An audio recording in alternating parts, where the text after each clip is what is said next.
In Michael Jordan, we see one of the greatest players of all time. What we can't see is his will within, his drive to accept all challenges, his vision to be the best. And for 3 straight years, he saw no team do it better than his Bulls. Then the challenge was gone, and Michael left. Last year, Jordan returned with his sights set on another title, but the Orlando Magic stopped them dead in their tracks. The moment that I had against Orlando, I was in control of the ball. I lost the ball. We lost the game. It was not the characteristics of my game, and hopefully I could redeem myself for what happened last year. Now, Jordan has that chance for redemption, and he and his teammates have responded with a suffocating defense that has ignited the Bulls to 3 straight victories. Michael has seen his teammates rise to the occasion, playing with the fire and determination that is the Bulls 1 win away from a trip to the finals, but one giant roadblock still stands in the way.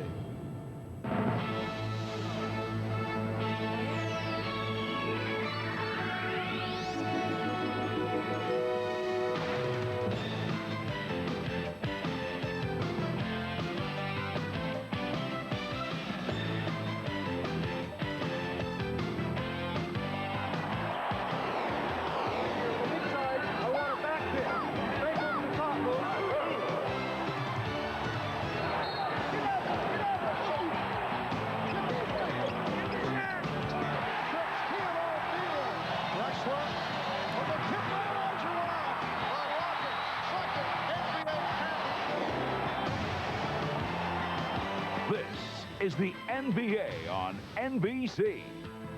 The 1996 NBA Conference Finals. On an 88-degree day in Orlando, we welcome you to Game 4 of the Eastern Conference Final. Although there is still some hope here in the Orlando area, the Chicago Bulls just 1 game away from another trip to the NBA Championship Series, while the Orlando Magic are seeking to hang on to avoid elimination.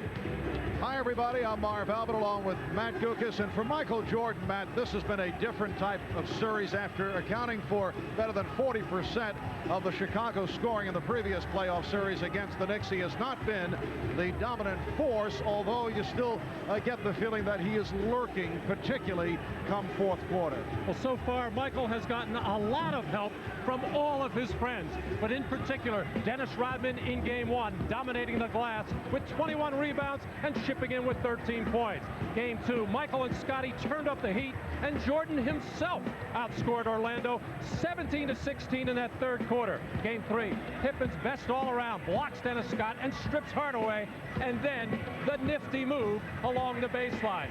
You get the feeling that Michael Jordan, Scottie Pippen, and Dennis Rodman just will not let this Bulls team lose.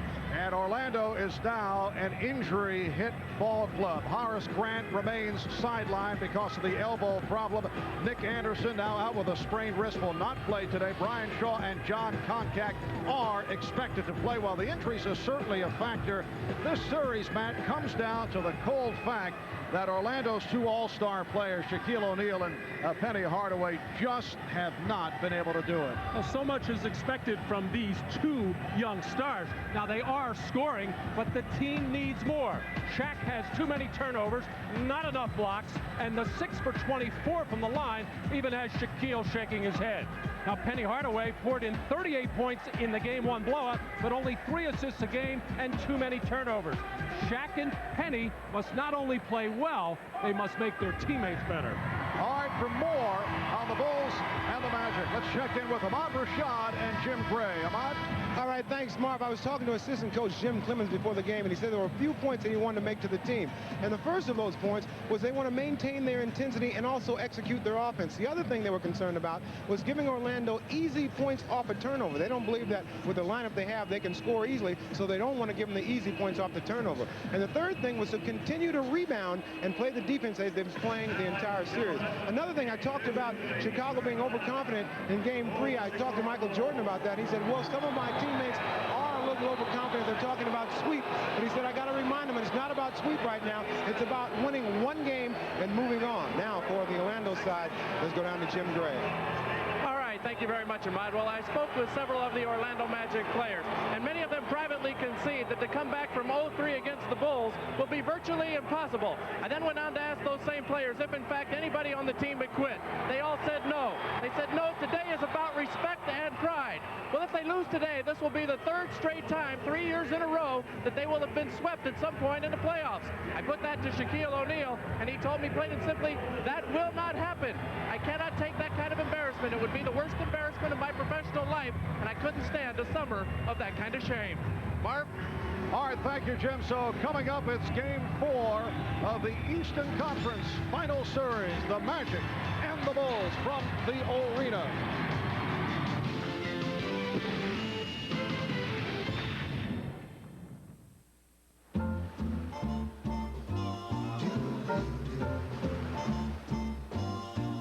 Somewhere beyond the sea, somewhere waiting for me. Your turn, man. When you've got the great taste of an ice cold Miller Lite, life is good. I think she digs you. Really? No. Beyond the sea, some.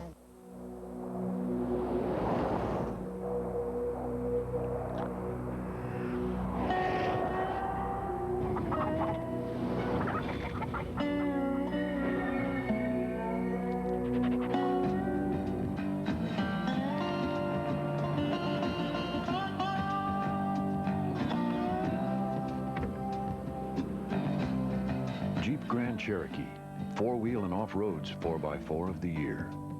Once upon a time, three girls went to Rock Steady for a pickup game. Oh, we got next. Lisa is the center of U.S. women's basketball team. Cheryl's a forward. Dawn is a point guard. Shoot that, Cheryl. Take the jump, Lisa. We'll take it. Good game. Good game. Next. Yeah, Cheryl. That's the next one. I got you. He can't shoot either. And this isn't a fairy tale, so they didn't beat every guy, but they beat enough to say, basketball is basketball, athletes are athletes.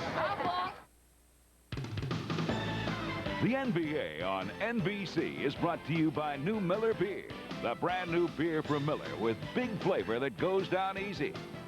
By Jeep, makers of the new award-winning Jeep Grand Cherokee. And by Goodyear, #1 in tires.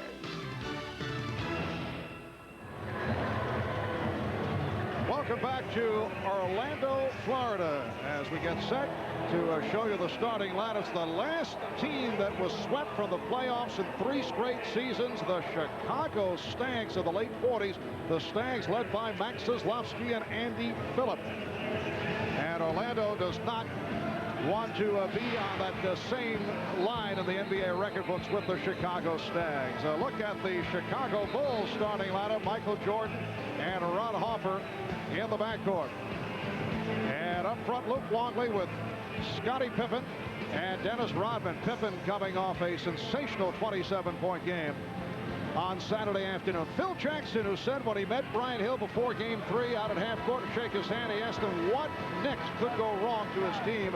Well, he found out during the game when Nick Anderson went down with the wrist problem. And as we check out the Magic lineup, you'll note a couple of changers. Well, Anfernee Hardaway is there, but Anthony Bowie will start for Nick Anderson. Bowie made only 4 starts during the regular season.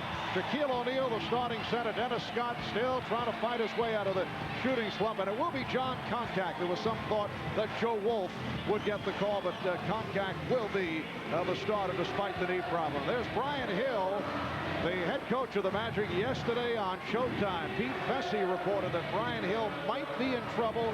There could be interest in Chuck Daly. Well, John Gabriel, the Magic general manager, told our Jim Gray earlier that Hill is not in trouble. He said that Hill will return next season as Orlando's coach.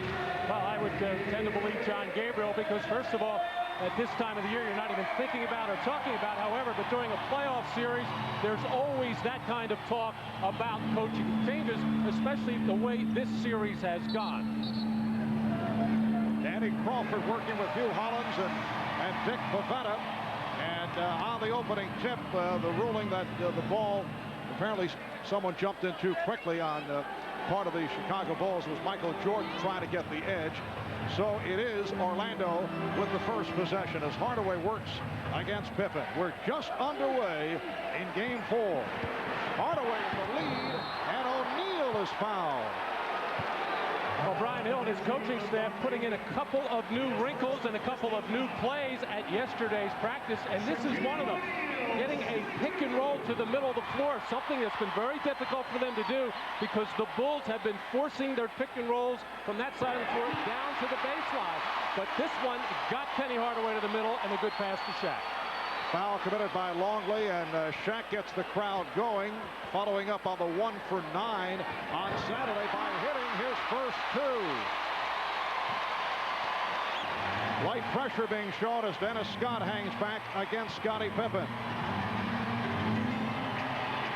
Jordan is being played here at the start by Bowie.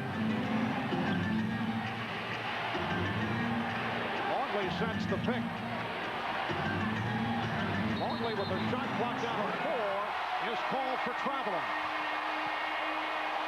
Well, the Bulls taking a lot of time as the Magic defense pressuring them into not a good look on any kind of offense. A key for Chicago is keeping Luc Longley and Dennis Rodman out of early foul trouble. That's what happened to them in game 2, and that's how Orlando got an 18-point lead. O'Neal again led by Hardaway. It's a 4-0 Magic lead. Scottie Pippen thought he saw the opening. Dennis Scott able to stay with him. The Orlando Magic try to bounce back from an embarrassing performance here on Saturday. Held to just 67 points, second lowest in NBA playoff history since the advent of the 24-second shot clock. Pippen firing from downtown and kept alive by Rodman. Well, right away, you can see the fervor and the passion in the Magic's defense to start this ballgame out. Something different. Michael Jordan putting the Bulls on the scoreboard. Shaquille O'Neal is held by Ron Harper, who would not allow the shot of the crowd. Looking for a flagrant foul call, but it is a personal foul. Michael Jordan just getting that little handoff from Dennis Rodman, and a good look as Shaquille guarding Rodman, too slow to get out and challenge Jordan's shot. Yeah, that was called a non-shooting foul. Jordan able to deflect it to the backcourt. Oh, Jordan got picked off by Koncak. The steal by Scott. Hardaway. Oh, the Magic opening up in very alert fashion. We did not see this at all on Saturday. And you have to wonder why, Marv. It's just a matter of getting ready and playing at a playoff-type intensity, and that's what we're seeing here at the beginning of this ballgame for Orlando. Chicago looking a lot like the Magic, especially in games 1 and 3. Foul away from the ball called on Koncak. Orlando could not get started in game 1, and they were blown out. They could not finish game 2 as the Bulls came back from an 18-point deficit, and they had the horrendous performance in game 3 on Saturday. Off the double team, the foul is called. Orlando attempting to trap Jordan, and Koncak picks up a quick 2. Well, Chicago has had a lot of success getting out and running after turnovers, after steals. And Dennis Rodman, sensing that pass to Scottie Pippen, stepped right in and picked his pocket and finds Hardaway.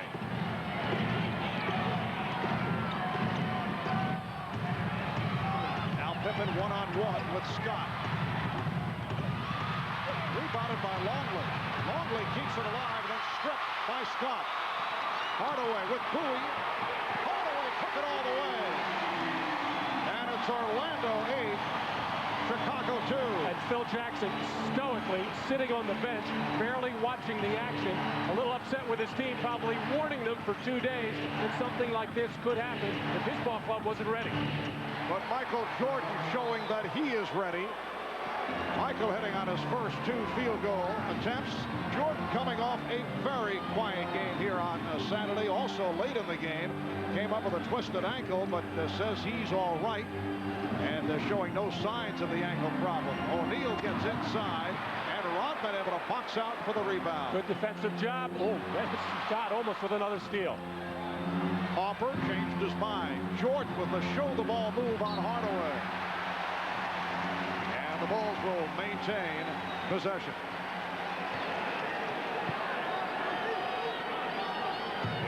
going, it is still Chicago in command off the board. That's been the story of this series as well. And when you have Dennis Rodman on the floor, that's going to be the case most of the time. Longley goes to the hook shot. And the rebound taken by Hardaway. Scott for three. Dennis Scott, who has been struggling, has not been able to hit not only the downtown shot, but the two-point shot. He was 2 for his previous 13 in this series. Orlando up 11-4.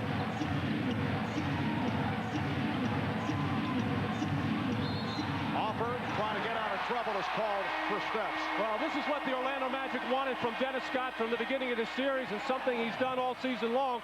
Find that three-point line in transition, catch and fire, and that time he had Scottie Pippen all over him, hand in the face, and it didn't matter because right now the Magic are playing with such high emotion.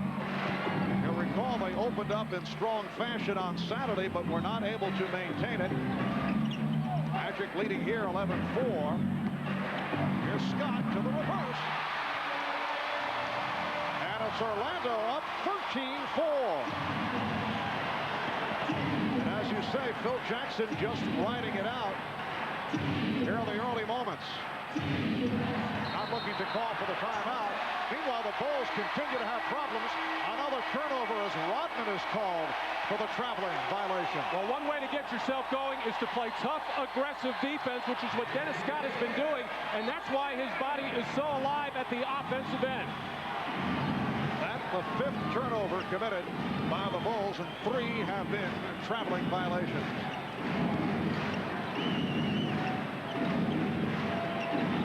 Scott passing out the 3. O'Neal backing his way and hitting.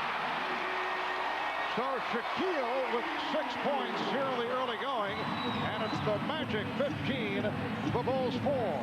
5 minutes gone by.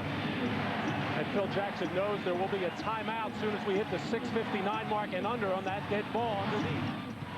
Ron Harper with his first field goal. Orlando Magic hoping to bring this series to a 5th game, which would take place in Chicago on Wednesday night. O'Neal led beautifully by Bowie. Anthony Bowie with the perfect pass for Shaquille O'Neal, who just had some words for Dennis Rodman as they headed up court. They have been sniping at each other right throughout the series. And recall, Shaquille referred to Rodman as a gimmick, and Rodman has been saying, well, Shaquille will... Oh, the block by O'Neal. Fast break for the Magic. Scott for 3. And Longley gets to it. Rodman has been saying, well, O'Neal will be a great player someday. Nice move by Michael Jordan. He's 3 of 3, has 6 points, and it's the Magic 17, the Bulls 8. And at the other end, Dennis Rodman barking at the official, Danny Crawford, saying he was thrown to the floor. The Bulls are still getting their running opportunities as the Magic, some of that emotion is starting to wear off. A little slow getting back on defense. O'Neal turns it over. And Pippen fouled in the open floor by Scott. A furious start by the Orlando Magic with 5:49 to go in this first quarter. They are up 17-8.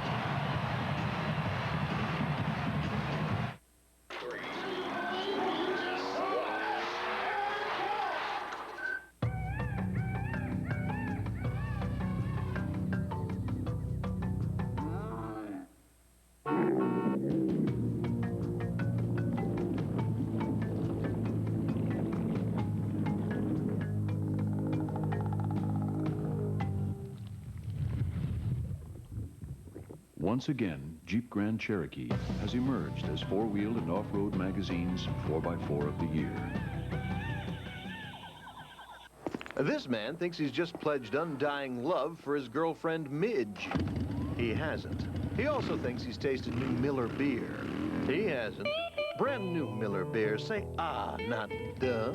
Look for the red label. Thanks to Sprint Business, the Kelly family is getting bigger every day. There are over 500,000 of us. Because SprintNet is the data network that allows Kelly Services instant access to all their people coast to coast. That's how Sprint helps them place more people in more jobs in half the time. Sprint helped us grow 30%. We'll help your business do more business. Call Sprint Business.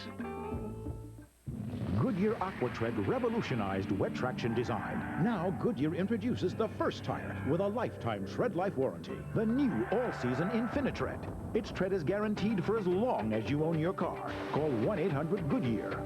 Right now, get a $40 introductory manufacturer's rebate from Goodyear when you buy 4 InfiniTread radials, Goodyear's longest-wearing passenger tire. That's $40 on 4 Goodyear InfiniTreads. But hurry, this Goodyear offer ends soon. This man thinks he's just won the lottery. He hasn't. He also thinks he's tasted new Miller beer. He hasn't. Brand new Miller beer. Say, not duh. Look for the red label. Could be a good sign for the Magic. Dennis Scott hitting on his first attempt from downtown, 2 of 13 from three-point range. Prior to that, only 1 for 7 from downtown in game number 3. We asked Dennis his thoughts on the shooting problem. It's just one of those things that I guess we as shooters go through when the ball just doesn't want to go in the basket. And then when I finally do get some good looks, which sometimes, I guess in this series, they've been coming far in between. And I find myself sometimes rushing or getting over anxious that, oh, I finally got a good look, and I'm not shooting my normal shot. And, you know, it's something you go through, but only way you get out of it is keep shooting. But I'm trying to guard myself to not taking, you know, bad shots or start making myself and hurt the team worse. And we're already being down 0-3. I don't want to come out and just start jacking up crazy shots and making everything look worse than what it is. Well, throughout the course of the season, Dennis Scott benefited by all the double teaming on Shaquille O'Neal and Anfernee Hardaway. He would generally get open for those three-point shots. It has not happened in this series. Another alert play by the Magic. They've been swarming defensively here at the start. They lead 17-8. Anthony Bowie blocked. Jordan got a piece of it, but contact right there. And it's Orlando 19. Chicago 8. Even the picks are better for Orlando. Shaquille O'Neal has set a couple of very good ones on pick and rolls. And earlier we saw Jon Koncak almost level Michael Jordan near midcourt. Illegal defense called for the first time. Let's check in with Ahmad Rashad. Ahmad? All right, Marv, during that last timeout, Phil Jackson very calmly reminding his team that they expected this kind of intensity, the crowd behind them and everything, but said that with their experience, they should be able to weather the storm. A lot of ball game left. They just got to start chipping away at it. Marv? All right, thank you, Ahmad. Ron Harper helping to chip away at it with a 3. Harper with 5 points, and it's the Magic by 8, just under 5 minutes remaining. Ron Harper's shooting has been very poor in this series, but his defense has been exceptional. Shaquille trying the spin move and was shoved by Longley. So Luc committing his second. Well, most of this series, Shaq has stayed going to the middle against Luc Longley and has a lot of success on the spin to the baseline against Wennington. He figured I might as well try it on somebody else.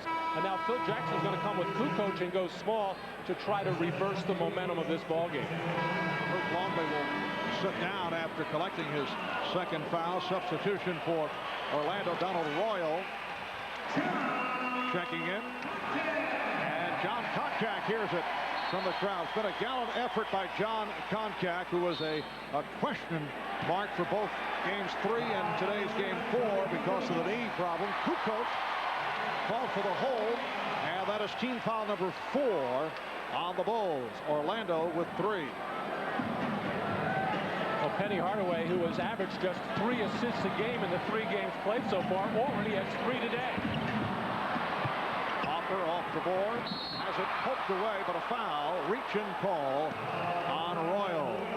Orlando very aggressive defensively, showing the passion and the heart that they seem to lack in game 3. And when you start a game out, Marv, with that kind of aggression, and if you can keep it up for long periods, you'll get the benefit of most calls from the referees. But if you start out sluggishly, not moving your feet, not getting after people, not bumping, and then try to do it later in the game, you will not get the benefit of the calls.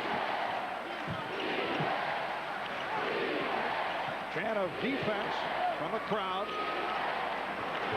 Jordan working on Bowie. Shot clock at 5. Pippen from 3. Well, Scottie Pippen, who was having his difficulties from three-point range, has certainly been able to find the touch at 3 of 4 from downtown on Saturday. 1914, Orlando. Hardaway trying to set up O'Neal. Pass, but Shaquille made the recovery. And it's the Magic 21 and the Bulls 14. Shaquille O'Neal with 10 points in this first quarter. Well, Penny Hardaway felt pressure. They got a pressure release. He just drove through everybody, was going to attack that rim, and finally the dish off to Shaq. Jordan tried to go glass, and he was hacked by Bowie. Well, nothing tentative about the attack at all at either end of the floor for Orlando so far this afternoon. Penny getting into the middle of the lane could have been a foul on Rodman as he moved his feet and stepped over and forced the bump, but Shaq able to dig out that loose ball and finish. Michael Jordan, who had difficulty at the foul line in unusual fashion on Saturday, 6 of 11 at the line. Both clubs had problems. Chicago 18 for 31, Orlando 10 of 24. How about the two teams combining, missing the 5 technical fouls that were attempted?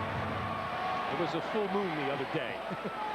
21-16, Orlando. 3.5 to go in this first quarter. Miscommunication between Bowie and Hardaway. Penny felt he was grabbed, but does a wise thing there. Doesn't argue with the official. Something that was a problem for him on Saturday. Bulls with 6 turnovers for the Magic, their second. Rodman gets inside. Air ball on the finger roll. And Dennis hears it from the crowd. He didn't know where he was on the floor, never located the rim. Scott. Rebound punched aside by O'Neal and out of bounds. Brooks Thompson getting set to check in. Now being waved on, replacing Anfernee Bowie. Brian Hill working with a short bench, although he does have Brian Shaw available, despite the neck problem. He sat out on Saturday. Well, this has been the difference in this first quarter. And it's been the other way around in the first 3 games of this series, but Orlando definitely the most aggressive team on the floor at this moment.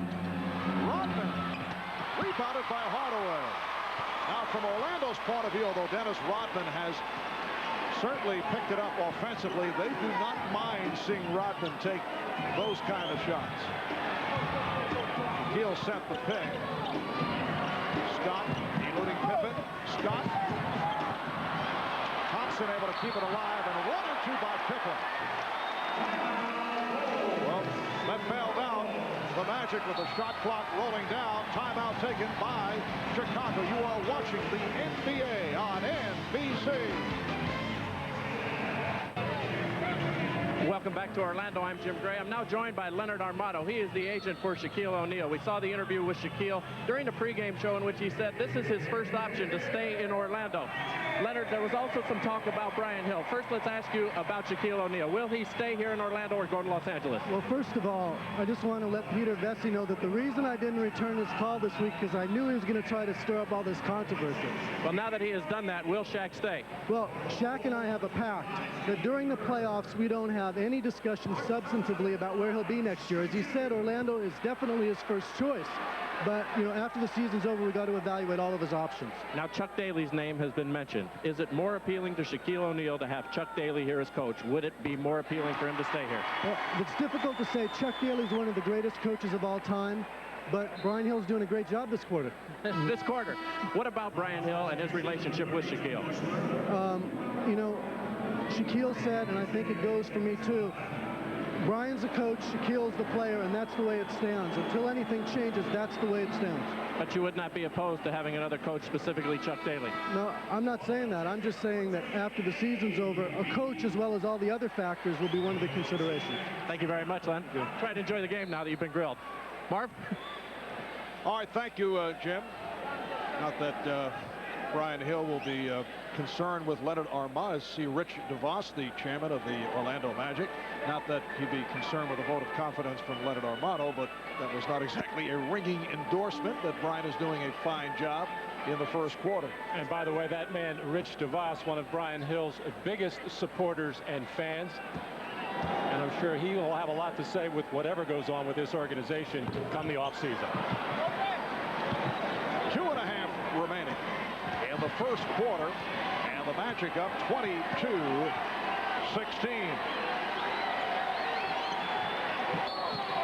And a foul is called as Kukoc cut to the lane. He was held by Scott.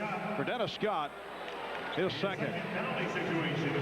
And now Orlando over the limit. So Toni Kukoc, who has been quiet during the course of the playoffs, on the line. Kukoc during the regular season just killed the Magic. Toni Kukoc coming back from the lower back injury that put him out of the Knicks series, missed the final 3 games of that series. Played 20 minutes here on Saturday, hit only 1 of 5 from the field. So Chicago has been able to cut into that 11-point deficit. It is now a 4-point Orlando lead. Thompson guarded by Kerr, who just came on. Hardaway, very active in this first quarter. Hardaway already with 4 assists.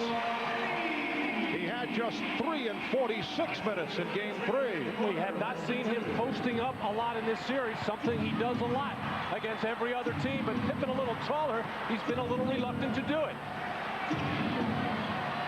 Now Dennis Scott is guarding Michael Jordan, who shoots over him and hits from downtown. Jordan is 4 for 4. He has 11. It's the Magic 24, the Bulls 11.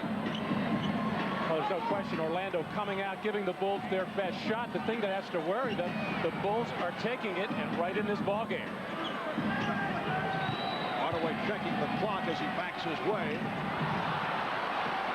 Now looking for a foul.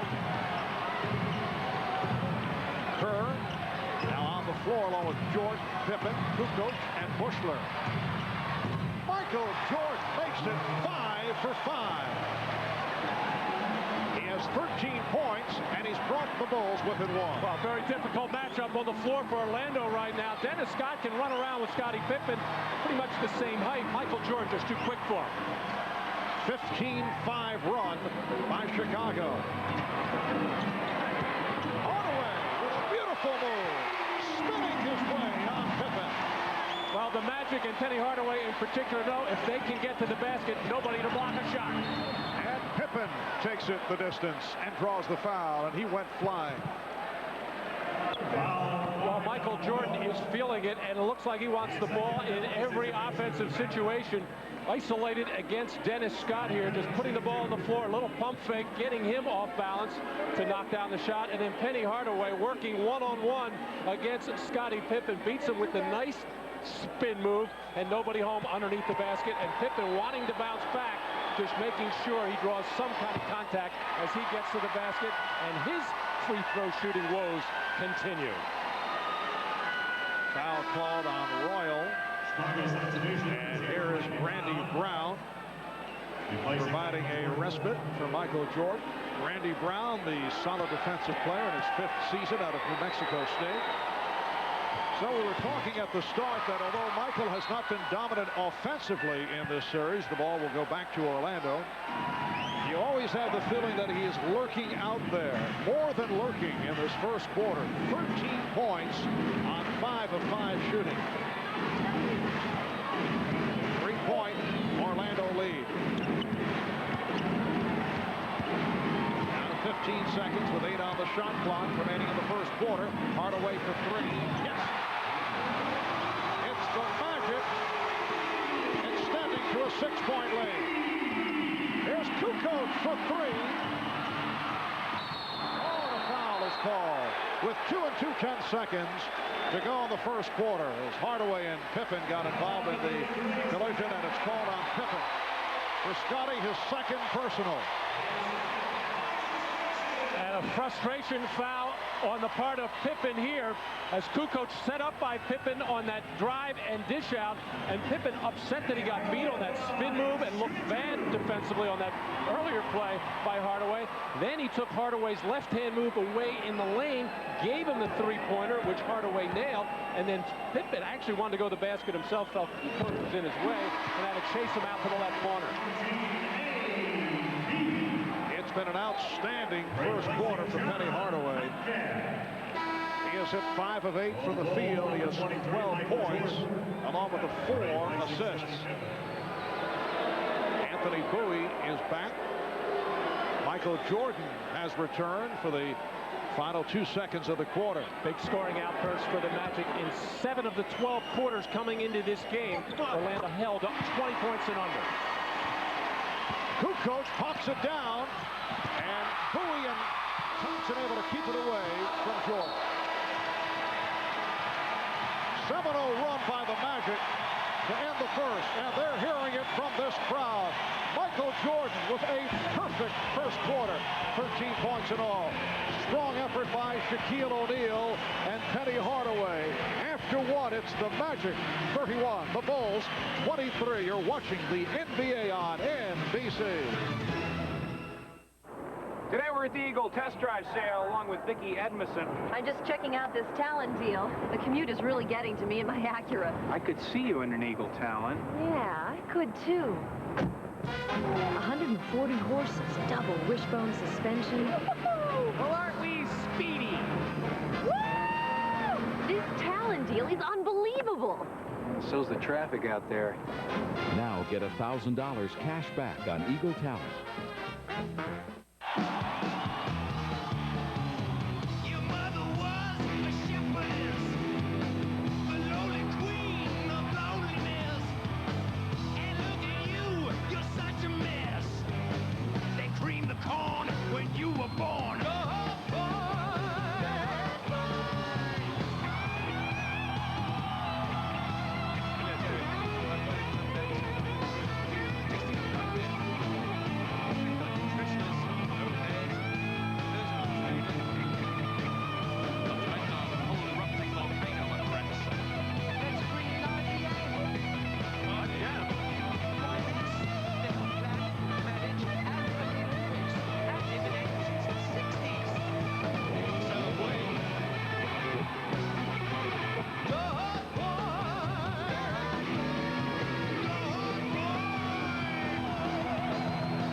Couldn't get a cab? No way, there's the Hulk. Hey, where are you guys going? They're going to McDonald's, where you can find 8 of the greatest superheroes. Because with every hamburger Happy Meal you buy for $1.99, your kids get a superhero action toy, like the Invisible Woman or the web-whipping Spider-Man. One with each Marvel superhero's Happy Meal you buy. Look, the Invisible Woman.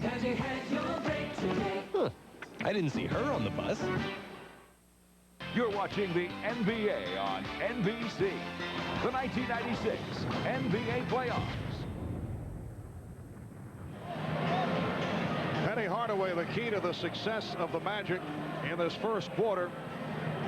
During the regular season, he averaged 7 assists, just under 3 turnovers per game. And you can see in this series, over the first 3, it has not been the usual Hardaway output, but today, 4 assists in the first quarter, has not turned it over. In fact, his numbers deceiving, because he had opened up with a 38-point in the blowout, a 38-point game in game number 1 in Chicago. Today, 5 of 8, 13 points, 2 of 2 from the line.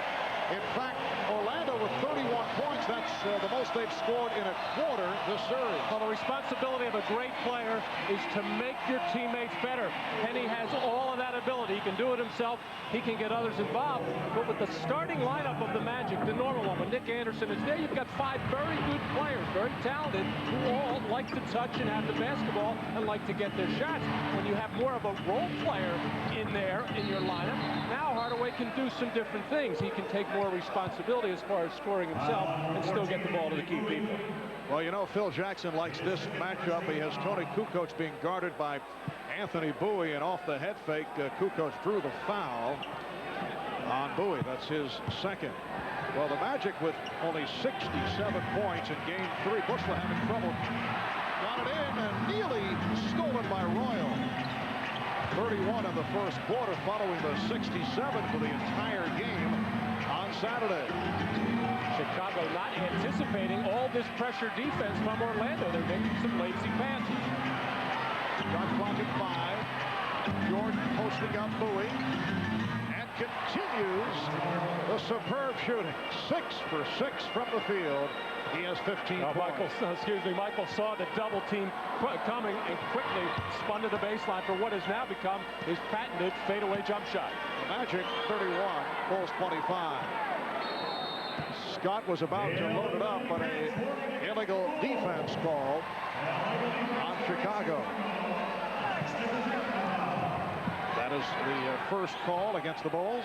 Michael Jordan catching out of the corner of his eyes. The move by Donald Royal to come double.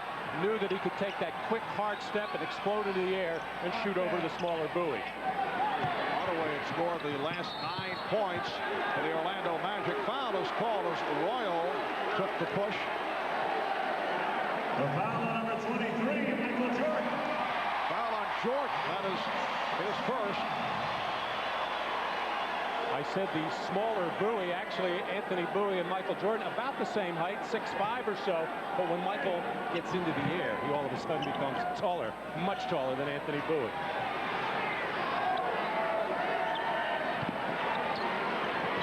Thompson, played by Kerr. Oh, nice fake by O'Neal, and he is fouled.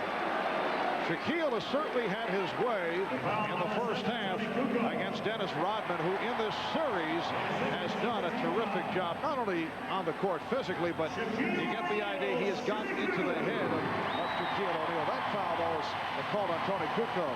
Well, because there is so little double teaming of Shaq, these defenders have to play him straight up. Normally, you would shade towards the middle because that's where the double team is coming. Shaq now 3 for 3 from the line. And I think that's why Shaquille is getting that little opening on the baseline and really making a good, quick, hard move with terrific footwork to the baseline throughout this series.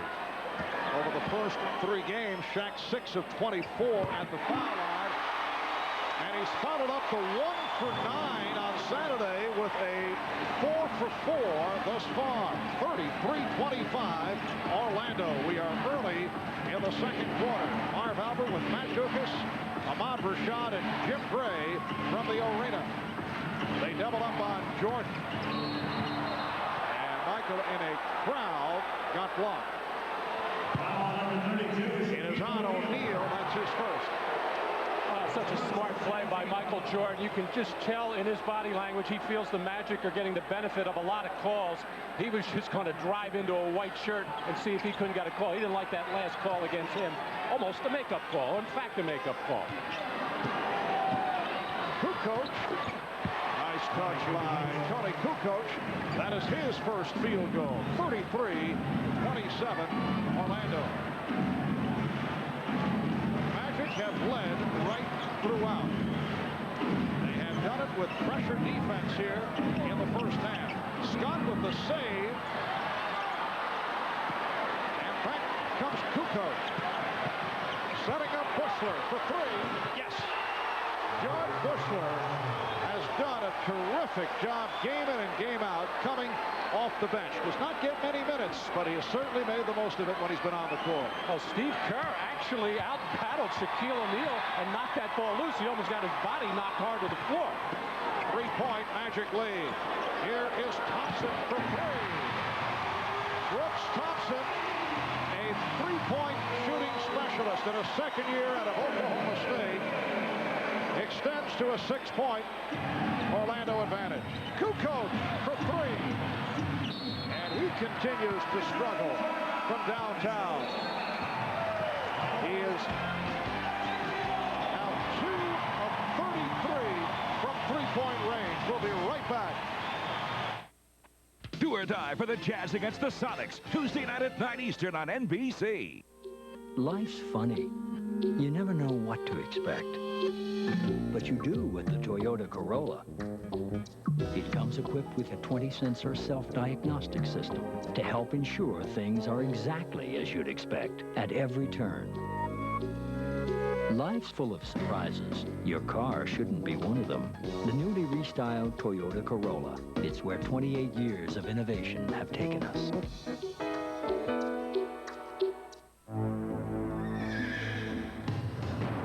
For the very first time in the long and storied history of the Kentucky Derby, the Preakness, and the Belmont Stakes, there's an absolute 100% sure thing. If you try to use American Express, you won't get in, because the only card accepted at the gate is Visa. It's everywhere you want to be. What's up, Sandy? Hey, Lisa. Hey, Jennifer. What's up, Linda? Hey, guys. Huh. Ooh. Hey, you notice anything kind of different about the girls this semester? Yeah. Now that you mention it, they're all wearing that Pepsi stuff. Huh. Now, drink a lot of Pepsi, collect a lot of points, get a lot of cool stuff. You notice anything different about the basketball team? Pepsi stuff. The NBA on NBC is brought to you by the Pepsi-Cola Company. Now, the more Pepsi you drink, the more great stuff you're going to get. By Toyota and their full line of quality cars and trucks. Toyota, I love what you do for me. And by Nike, who encourages you to participate in the lives of America's youth. Well, during the course of this series, there's been much verbal sniping between Dennis Rodman and Shaquille O'Neal. Rodman has certainly done an effective job defending against Shaquille. We asked Shaq about the matchup. I think Dennis knows that he can't play me one-on-one. I mean, the rules is one arm, an arm has to be halfway. I mean, he puts two hands in the back and a knee in the crotch, and he still can't hold me. So, I mean, but this is not a Dennis Rodman Shaq thing. And I'm going to just go out and play my game. And I only speak when I'm spoken to. And I'm going to just go out and play. Well, nobody can really hold Shaq, but Dennis Rodman is averaging 16 rebounds a game so far in this series and an unexpected 12 points a game so far shut out from the field. Magic 36, and the Bulls 30 with 3 minutes gone by in the second quarter. Beautiful move by Shaquille O'Neal. He now has 14 points. And it's Orlando by 8. Luc Longley has returned. Longley with Pippen and Rodman up front. Jordan and Kerr in the backcourt. Longley playing with the 2 fouls. Well, he surprised Rodman. Longley trapped, had nowhere to go, and then looked to give it up. Well, Shaq has had so much success with the spin to the baseline. Now looks like the defenders are taking that away. Nice little shoulder fake to get Longley to bite on the baseline side. And Shaq, who has really developed that little jump hook into the lane very nicely. Again, O'Neal going at Longley. Oil kept it alive, but Rodman on the recovery. Again, it's Scott defending on Jordan, who goes around him and then took a hard hit. Shaquille O'Neal got him with the hip. Foul number 3, Dennis Scott. Foul, though, called on Scott. Got him first, and that's 3 on Dennis Scott. Well, this is the mode that Michael gets into when he senses his team is struggling and in trouble. He's not going to just rely on the jump shot all the time. He's just going to put that head down, try to draw some contact, and get to the foul line and get other people in foul trouble. Now Jordan guarded by Hardaway. Looking to shake him off. Pippen for 3. Jordan with the rebound. Michael Jordan, 7 for 7 from the field. He has 17 points. Now, 3 years ago against the New York Knicks on Memorial Day, Michael Jordan with a 54-point performance. He has 17, and we're early, second quarter. Thompson, Longley with the rebound. Stolen by O'Neal. And Luc Longley having a very difficult time out there. That is his 5th turnover. Luc was in a hurry to try to outlet, thinking the Bulls had a fast break opportunity and forgot to protect the basketball. Shaq the steal. Well, Harper did not like the hands of Thompson on him. Harper from downtown. Jordan with the offensive board.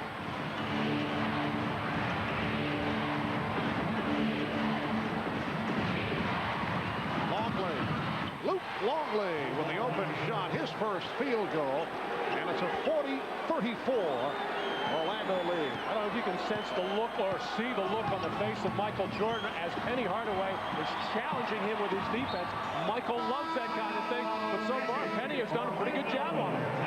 Joe Wolf getting set to check in for the first time. A timeout has been called with 6:44 remaining in the first half. It's the Magic with a 6-point lead. The steal by Shaq for 2 of his 16 points. And at the other end, it's Jordan for Longley for his first field goal. We'll be right back. It's a free country. If I want to give interviews, I'll give interviews. You know what your problem is? You're too modest. Hey, I give good quotes, and you can print that on the front page. Anfernee Hardaway, best player in basketball, guarantees championship. Guaranteed. You can't say stuff like that. Let me just tell you this. I'm an integral part of the Magic organization. Now, Penny is the team leader, but I'm the choreographer for the Magic dancing.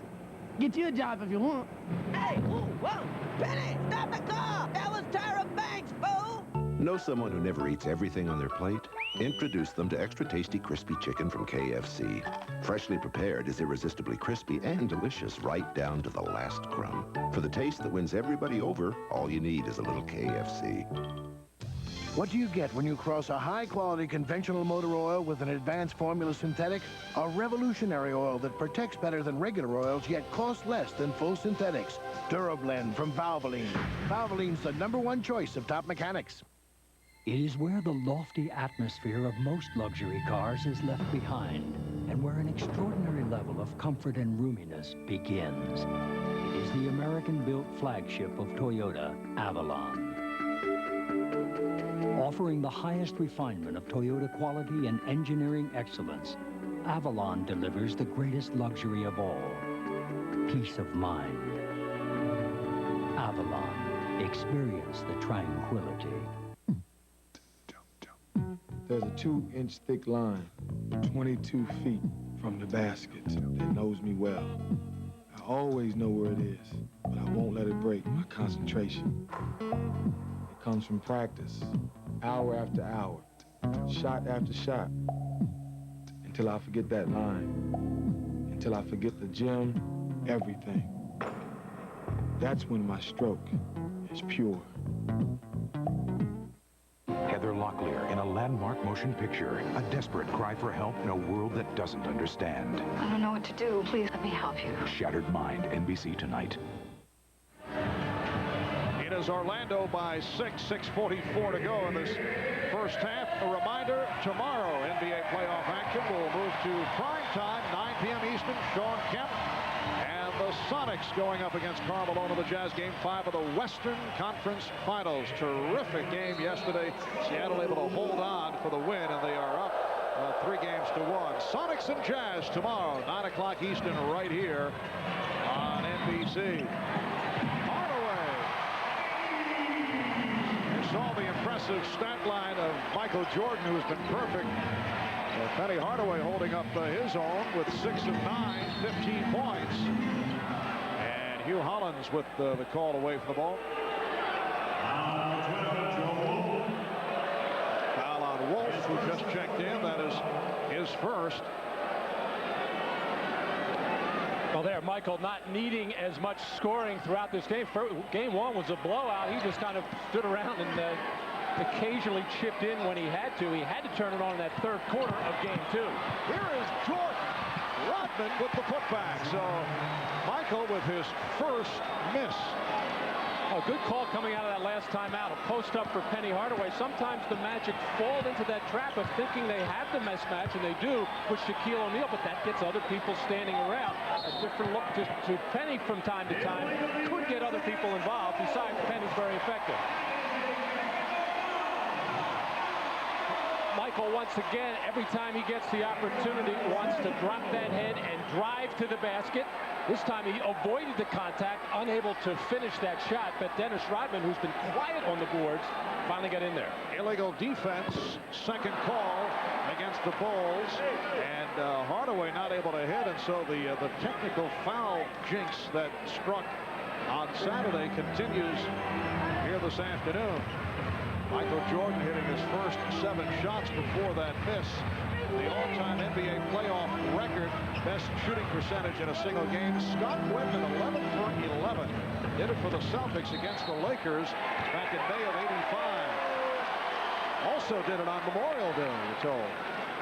And the foul is called. It was on Rodman, who applauded the call, but I don't think it was sincere applause. No, absolutely not. That's the one that can get him into trouble. Foolish foul there, because Dennis is going to be involved a lot down low with Shaq, where he's going to have to take some fouls.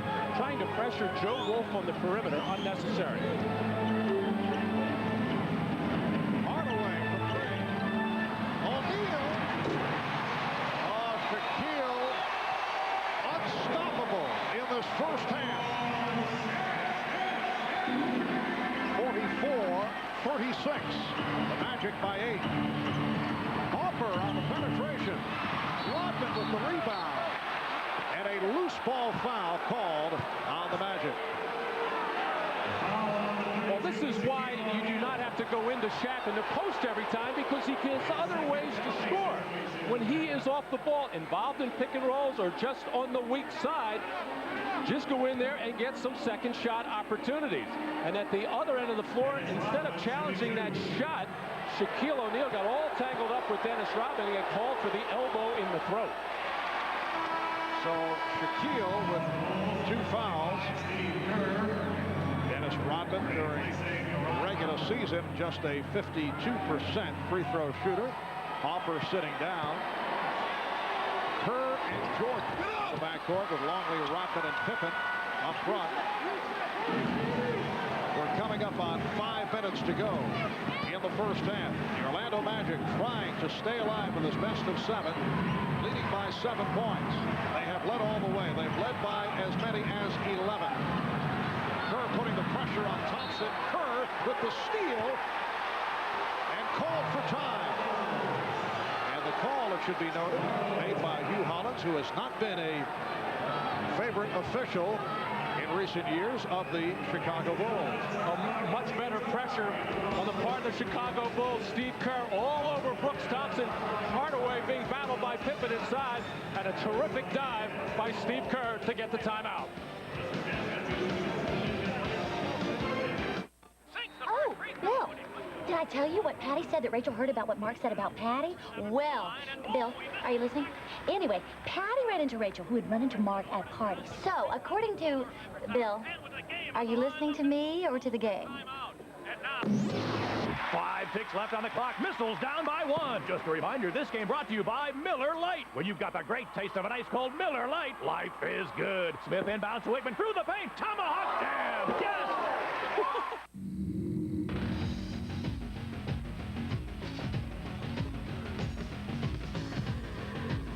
It has the highest ground clearance in its class.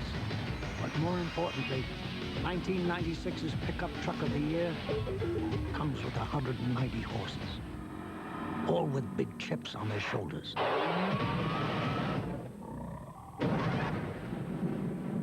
Toyota Tacoma. You simply can't buy a more powerful compact truck.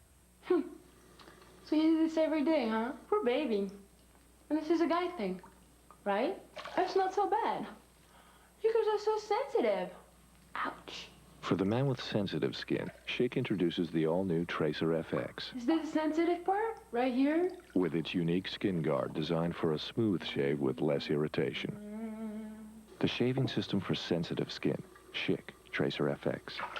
You the sensitive type? I like that. Yesterday in Utah, what a game! The Sonics held off a furious Jazz fourth-quarter rally to escape with a 2-point victory and a 3-1 series lead. Now, as the scene shifts back to Seattle, it's do or die for the Jazz. The Western Conference Finals go prime time, Tuesday night at 9 Eastern on NBC. Here's what's coming up on the Prudential Halftime Report. We'll talk about the Western Conference Finals, in which Seattle now leads Utah 3-1 after the dramatic win yesterday. Game 5 is tomorrow night here on NBC. We'll talk live with the Sonics shooting guard Hersey Hawkins. And we'll get the analysis of Julius Erving and Peter Vecsey on the first half of Bulls Magic. Orlando a win away from elimination, but leading right now by 7 as we send it back to the O-Arena. Marv Albert, Matt Guokas, Ahmad Rashad, and Jim Gray. And stuff. Thank you, Bob. Well, a call that was disputed by Anfernee Hardaway just a moment ago. Steve Kerr was able to dive and come up with the timeout. Penny is letting the official know that Steve Kerr should not have been able to call this timeout because both players had possession or tied up and had 4 hands on the basketball. Nevertheless, Kerr got the call. He was shouting it, I think, as he dove to the floor, asking for that timeout.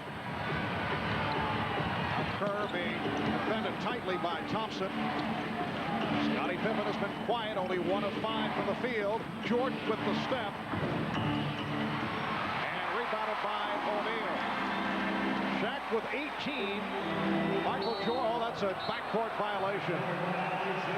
Brooks Thompson, who had some shaky moments handling the ball in game 3, turns it over right there. He was surprised by Penny throwing him the ball in that situation.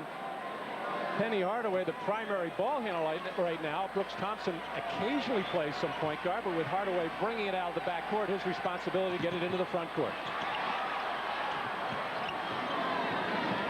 4.5 remaining in the first half. Jordan try to shovel it. Longley blocked by O'Neal. Luc Longley is really having his problems at both ends of the floor. A little surprised Bill Wennington hasn't gotten a call. Phil Jackson just went down and got him. Yes, Bill Wennington making his way to the scorer's table. And a push is called. It's on the Bulls. That's 3 on Longley, and he will sit down. Here comes Wennington. And Bill really struggles with the strength department, trying to keep Shaq from moving either into the middle or the spin baseline. But what Bill can do for the other end is spread the floor a little bit, run some pick and pops, and he's effective with that 16-foot jump shot.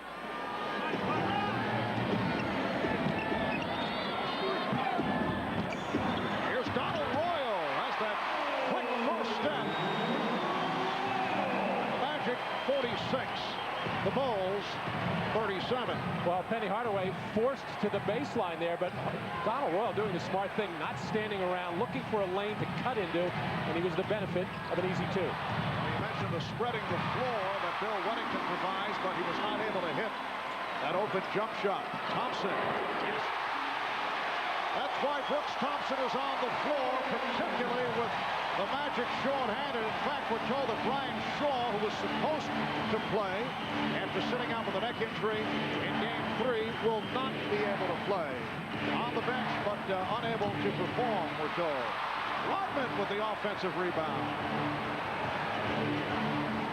So apparently the muscle spasms in the neck got worse. Jordan was fouled. Foul committed by Hardaway, his first. And a late whistle there as Michael was forced to the baseline side. And the whole Magic crowd reacting, obviously. A little shove there by Anfernee Hardaway as Jordan fell down, but it was a late whistle, and that's why the crowd is reacting, Shaquille reacting, and then Anfernee Hardaway, for the most part, has not been griping with the officials as he did in game 2, but he started to right there, and the veteran Anthony Bowie coming over to get into Penny's ear, say, hey, leave the referees alone, just keep playing your game. We need you out here playing, not barking at the referees.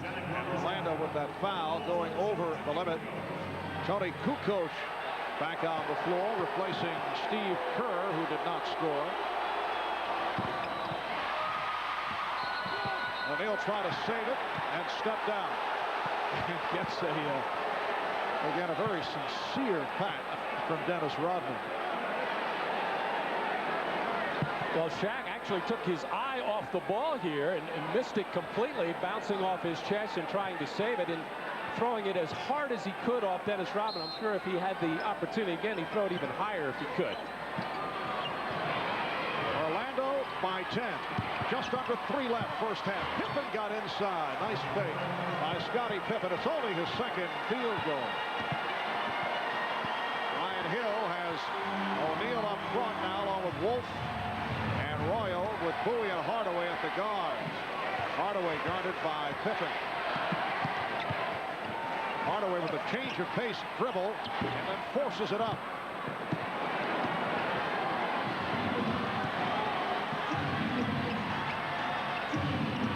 Kukoc met by Royal. Wennington for Rodman. Now Wennington will shoot it. Air ball handled by Royal. And pass, Bowie able to save it. Bill Wennington looking very tentative, passing it up an open shot and forcing a bad one air ball. Whoa! Draws the foul. Donald Royal, who can take it to the basket extremely effectively with that first step. And when he's getting the playing time, spends much time at the foul line. He's a slashing style player. Here's the driving move by Donald Royal in his 7th NBA season out of Notre Dame, originally a third-round draft pick of Cleveland, spent some time in the CBA, played over in Israel, back to the NBA with San Antonio. This is 4th year with the Magic. Well, last year, Donald had been a starter for much of the year and then injured his ankle late in the playoffs and lost that starting spot to Dennis Scott and kind of lost confidence in himself. Coaching staff losing confidence in him. Brian Shaw not available now. He's saying he is done for the game. But Donald Royal may not be a perimeter threat, but he is certainly a threat to get to the foul line because he can take the ball so hard to the hole. Magic up 50-40. 2 minutes remaining in the first half.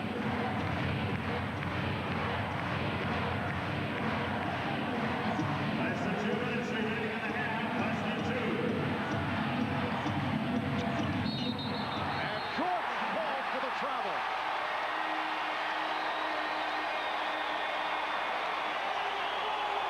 Tip turnover committed by the Bulls. Well, no complaint from Michael, just a little smirk, and no complaint from Phil Jackson. They all knew what happened on the play as Jordan trying to escape that double team. A minute and a half remaining in the first half. Oh, look out. Rodman and O'Neal with a shove on Rodman. Let's see how the officials handle this one. Dennis Rodman in a conversation with several members of the Orlando Magic. This one was brewing right throughout. Yeah, Dennis has been starting now. He's milling around, got into a little verbal altercation with Brian Hill, and they continue to jaw at one another.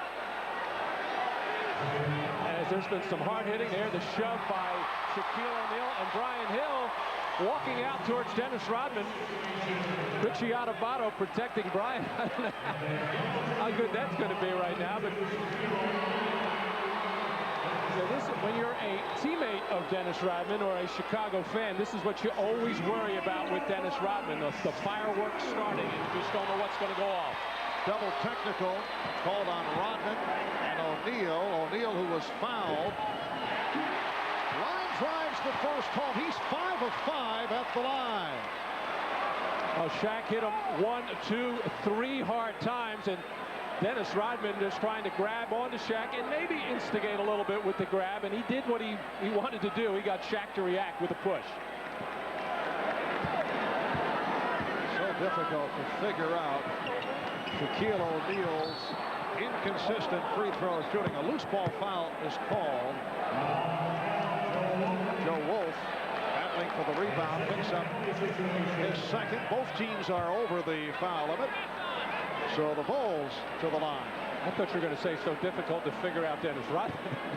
There's an understatement.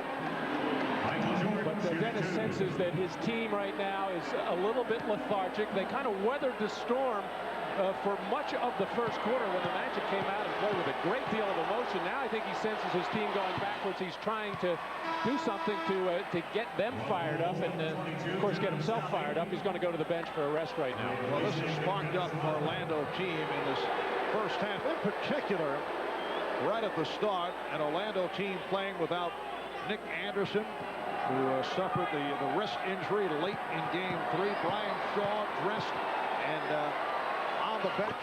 It was thought he'd be able to play after sitting out on Saturday with the muscle spasms in his neck. Now he is out. Jon Koncak playing with hobbled knee.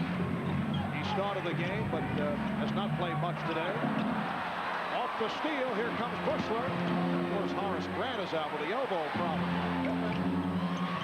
Rebounded by Salley, who just checked in. And a loose ball foul on Buechler. And things getting very rough under the boards. On the last offensive sequence for the Orlando Magic, Bowie catching the ball deep in the left corner, looking for that lob play to Shaquille O'Neal. John Salley did a terrific defensive job of just bumping Shaquille off enough, and then the weak side defense by Jud Buechler to come up with the steal. And then Salley had a little easy layup, but he just squeezed it out of his hand. Joe Wolf, very popular player here in Orlando, hearing the Wolf cry from the crowd in his 9th season out of North Carolina. For 1 year, he was a teammate of Michael Jordan with the Tar Heels. During the regular season, started 8 games at the power forward position. Jon Koncak is back, and Shaquille O'Neal hears it from the crowd. 7 of 9 from the field, 19 points for Shaq. Had to be a last 2 games difficult situation for Joe Wolf. I'm sure driving to the arena expecting to start both ball games because Jon Koncak's availability unknown with that sore knee, and Joe Wolf not starting either. And I think it looks like it's affecting him mentally right now. He has a very quizzical look on his face, but he has been coming off the bench all year long for the Orlando Magic and making a nice contribution. Matt measuring the quizzical look on the face of Joe Wolf. He looks like that all the time, Matt. Even more. Very, very pensive. Shot clock at 5. Buechler for 3. Yes. Buechler 2 of 2 from downtown, and it's the Magic by 8 points with 40 seconds remaining in the half. Hardaway checking the clock as he resets. Shot clock at 7.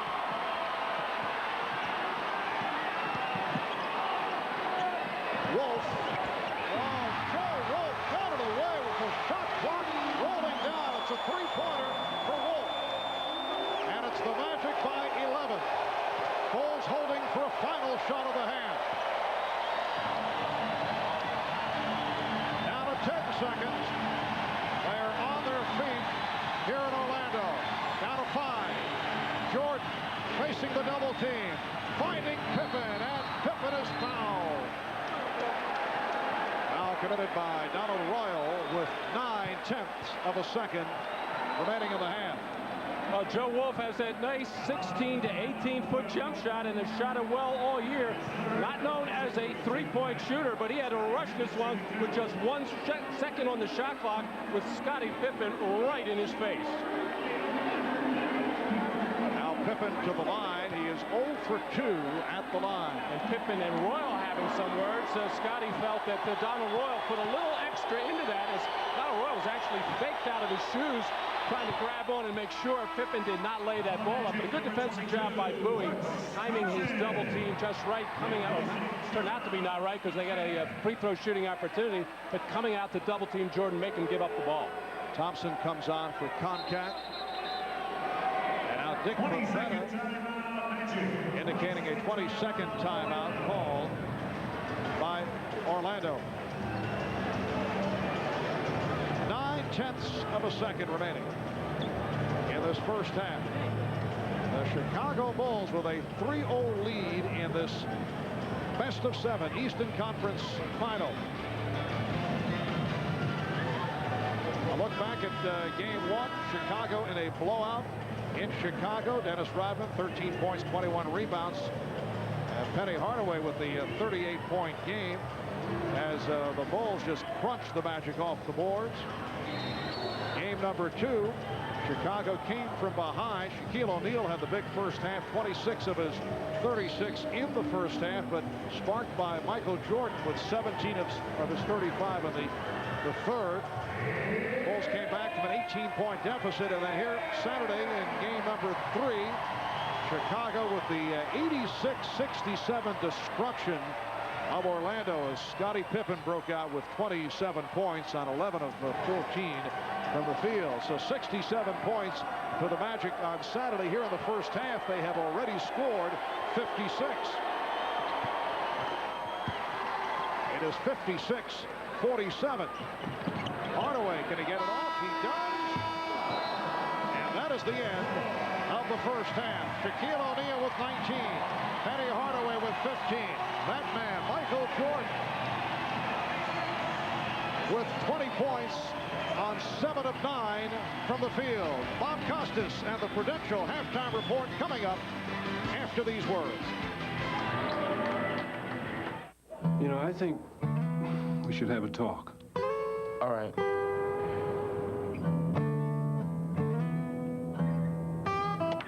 I want to put a little shot up.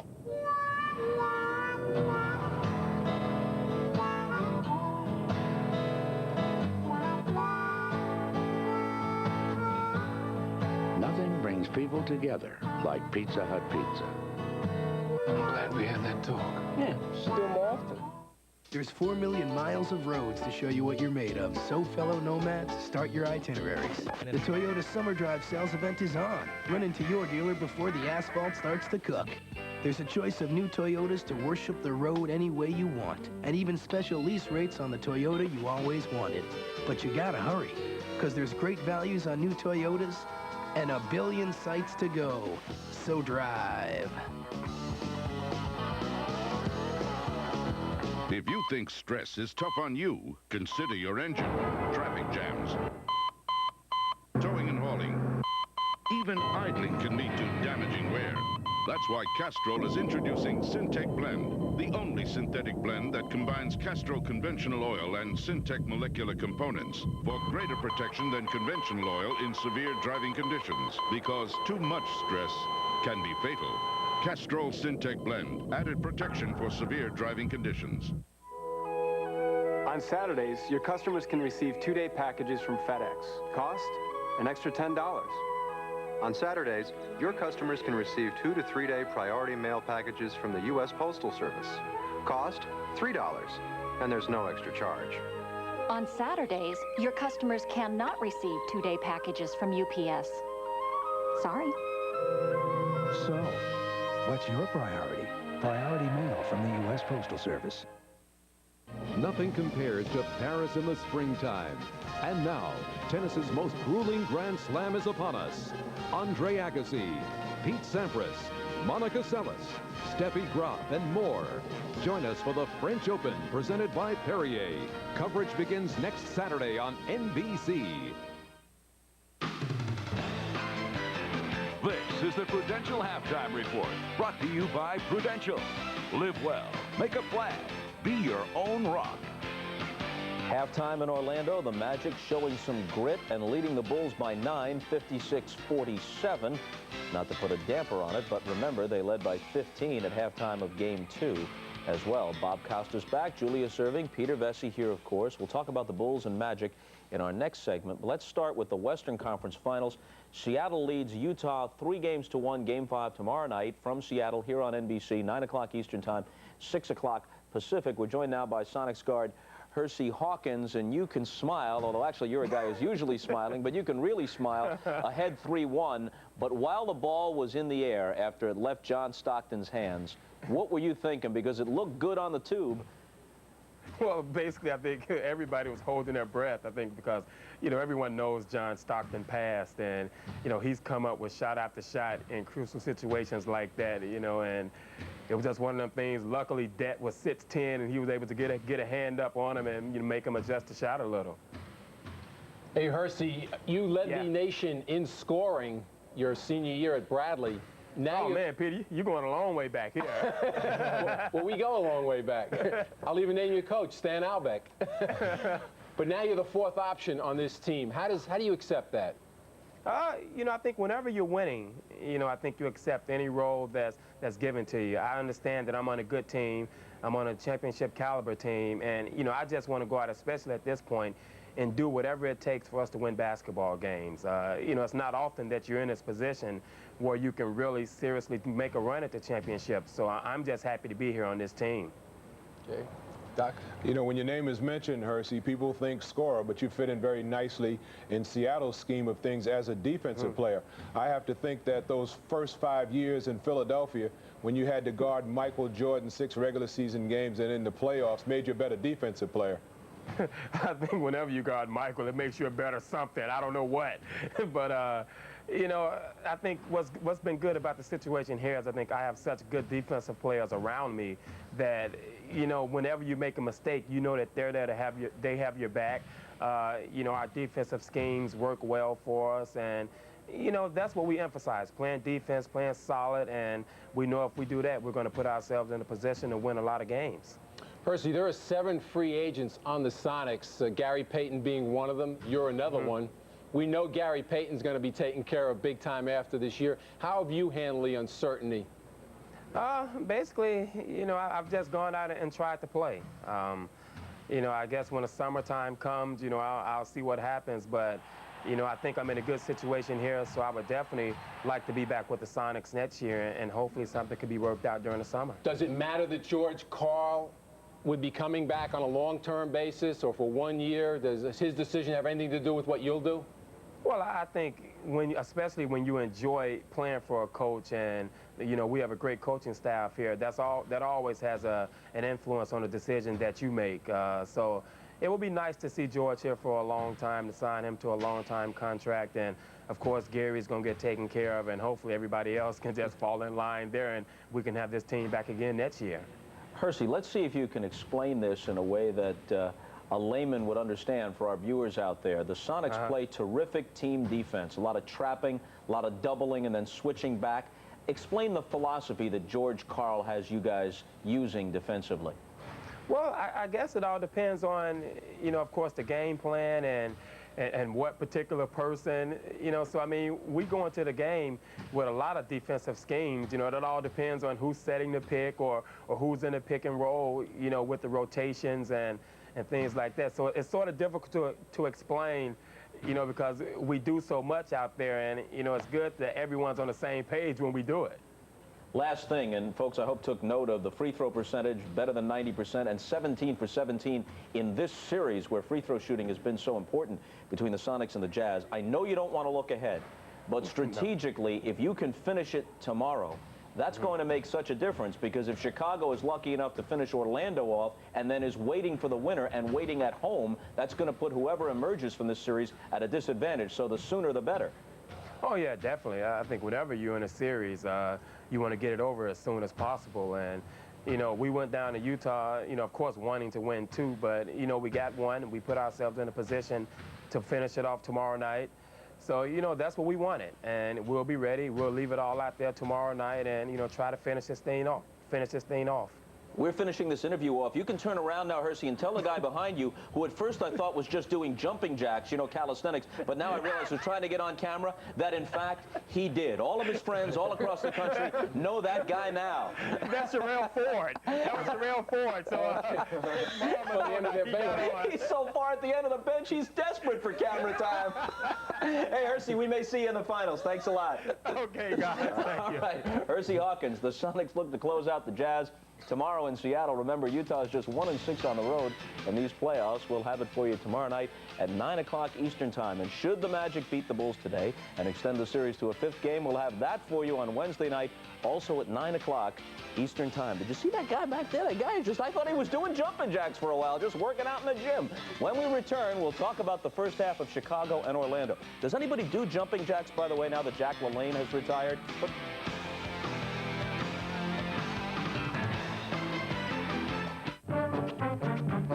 I am a grandfather that takes pleasure in doing anything I can for the kids, and they know it too. I've never been rich and never really wanted to be. I just feel you should live comfortably, but you don't need to be a fool about it. And I try to impart that to my grandchildren. And you got to have a goal and an aim in life in order to get anywhere. From the Dream Team, Anfernee Hardaway. the break will drive and slam it in. Hardaway. Knocks down the... I'm lucky I'm on the Dream Team. We don't need your help to get to the Olympics, but there are a lot of athletes who do. Help them get there. Call now. U.S. Olympians receive no financial support from our government. They need yours. Every donor receives official Olympic merchandise.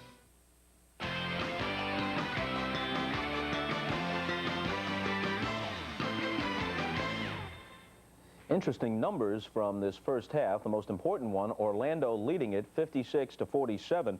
Jordan had 20 points. He made his first 7 shots from the field.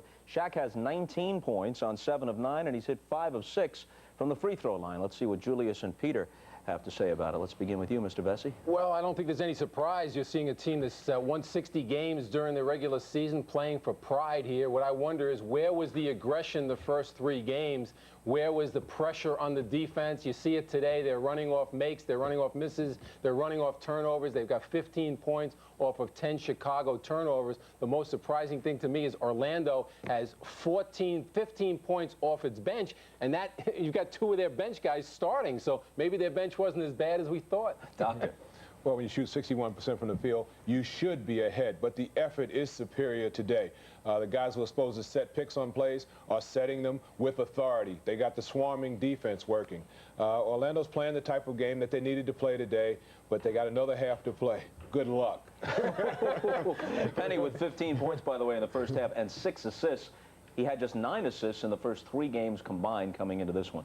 The French Open Tennis Championships began today in Paris. No major upsets. On the men's side, top seed Pete Sampras won in straight sets, taking the 3rd in a tiebreak. 3rd seed Andre Agassi had more difficulty in the rain at Roland Garros, losing a 2nd set tiebreak before taking the last 2 sets 4-4. And Jim Courier, the number 7 seed, also was pushed a bit, needing a tiebreak in the 3rd set before winning in 4. On the women's side, co-number 1 seed Monica Seles got little resistance. Seles and Steffi Graf are both seeded number 1. Graf plays tomorrow. Our coverage picks up on Saturday. Note the early start time of 10 a.m. Eastern prior to our coverage of the U.S. Women's Open Golf Tournament. Halftime in Orlando, the Magic leading the Bulls by 9 as they try to stay alive. Back to the arena after these messages from your local station. This has been the Prudential Halftime Report, brought to you by Prudential. Live well, make a plan, be your own rock. Next Monday at 8, 7 Central. You have a bad day here, somebody dies. NBC presents the heroes who risked their lives. And the families who fear for them. Chances that you take. From acclaimed director Ron Howard. Robert De Niro, William Baldwin, Rebecca De Mornay, Scott Glenn. Let me go! And Kurt Russell. You go, we go. Backdraft, next Monday at 8, 7 Central on NBC. When compared to European luxury cars, the Lexus LS400 enjoys the highest customer loyalty. It offers the best retained value. It costs thousands less than its competition. In fact, the LS400 is so superior, it turns European luxury cars into sitting ducks. Test drive the LS400 at Harvey Lexus of Grand Rapids. And be careful, it's loaded. Johnny Bench for S&K. Want your men to look great for less? Come to S&K's Spring into Summer Sale. Get 2 wool blend suits for $200, 2 all-wool suits for $300, or 2 Famous Maker suits for $400, half what you'd expect to pay. And through Father's Day, when you buy 2 suits, you'll receive a $20 gift certificate for sportswear free. So hurry in to S&K's Spring into Summer Sale. So where are you going to buy your next suit? 4 locations in Grand Rapids, Lansing, Holland, and Traverse City. Call 1-800-644-SUIT. Maybe it's because their frames are welded instead of bolted. Or because their decks are stamped from a single piece of steel. Or maybe it's the fact that they have the highest resale value in the industry. Oh, hey, I always wanted one of these. But the truth is, when people are asked what kind of lawn tractor they'd like as a gift, Happy birthday, Dad. most say the same thing. Visit Four Seasons Yard and Sport Equipment, Tailored Lawn and Turf Equipment, and Joe's Lawn and Garden. The Kona Satellite, only on 24-Hour News 8. They come from every part of America, training a lifetime for one chance at greatness. They're our Olympic athletes. And this summer, they're the home team. The Olympics, America's Games on NBC.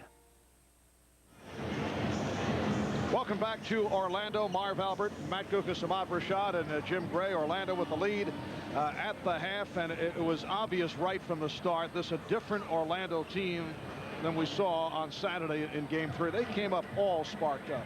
Well, the emotion was there, but so was the three-point shooting, the foul shooting, and most important, they took care of the basketball. Only 6 turnovers, and if they can continue to do that in the second half, and they will be sorely tested, they've got an excellent chance of winning this game. Now let's check out the Miller Lite halftime statistics. The shooting for Chicago, 44%, 16 of 36. Look at Orlando, 20 of 34, 59%. From the field. Michael Jordan hit his first 7 shots, finished 7 of 9 in his 23 minutes for 20 points. Shaquille O'Neal led Orlando with 19, and both teams doing it at the foul line in contrast to Game 3. Chicago 10 for 14, Orlando 12 of 15, and how about Shaq? 5 of 6 from the line. So it's the Magic 56 and the Bulls 47 as we head to the second half.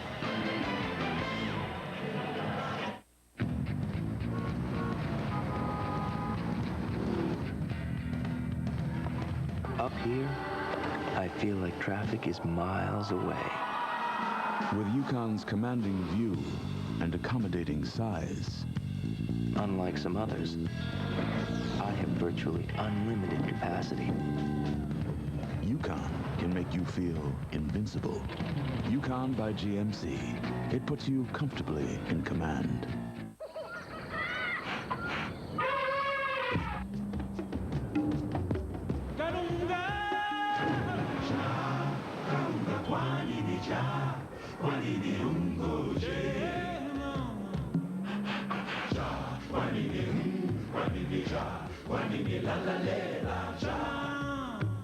You didn't pay. They never do.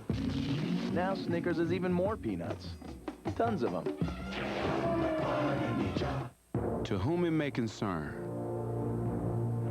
I've always loved the summer games. The running, the jumping. It's all good. Even the shot put thing is pretty cool too. Still somehow, I can't help feeling there's something missing. Me. And that's why I think football should be an official event of the summer games. Let's have a meeting and put this together. That's my dream, and this is my plan. If I could read. Basketball didn't always come easy for Scottie Pippen.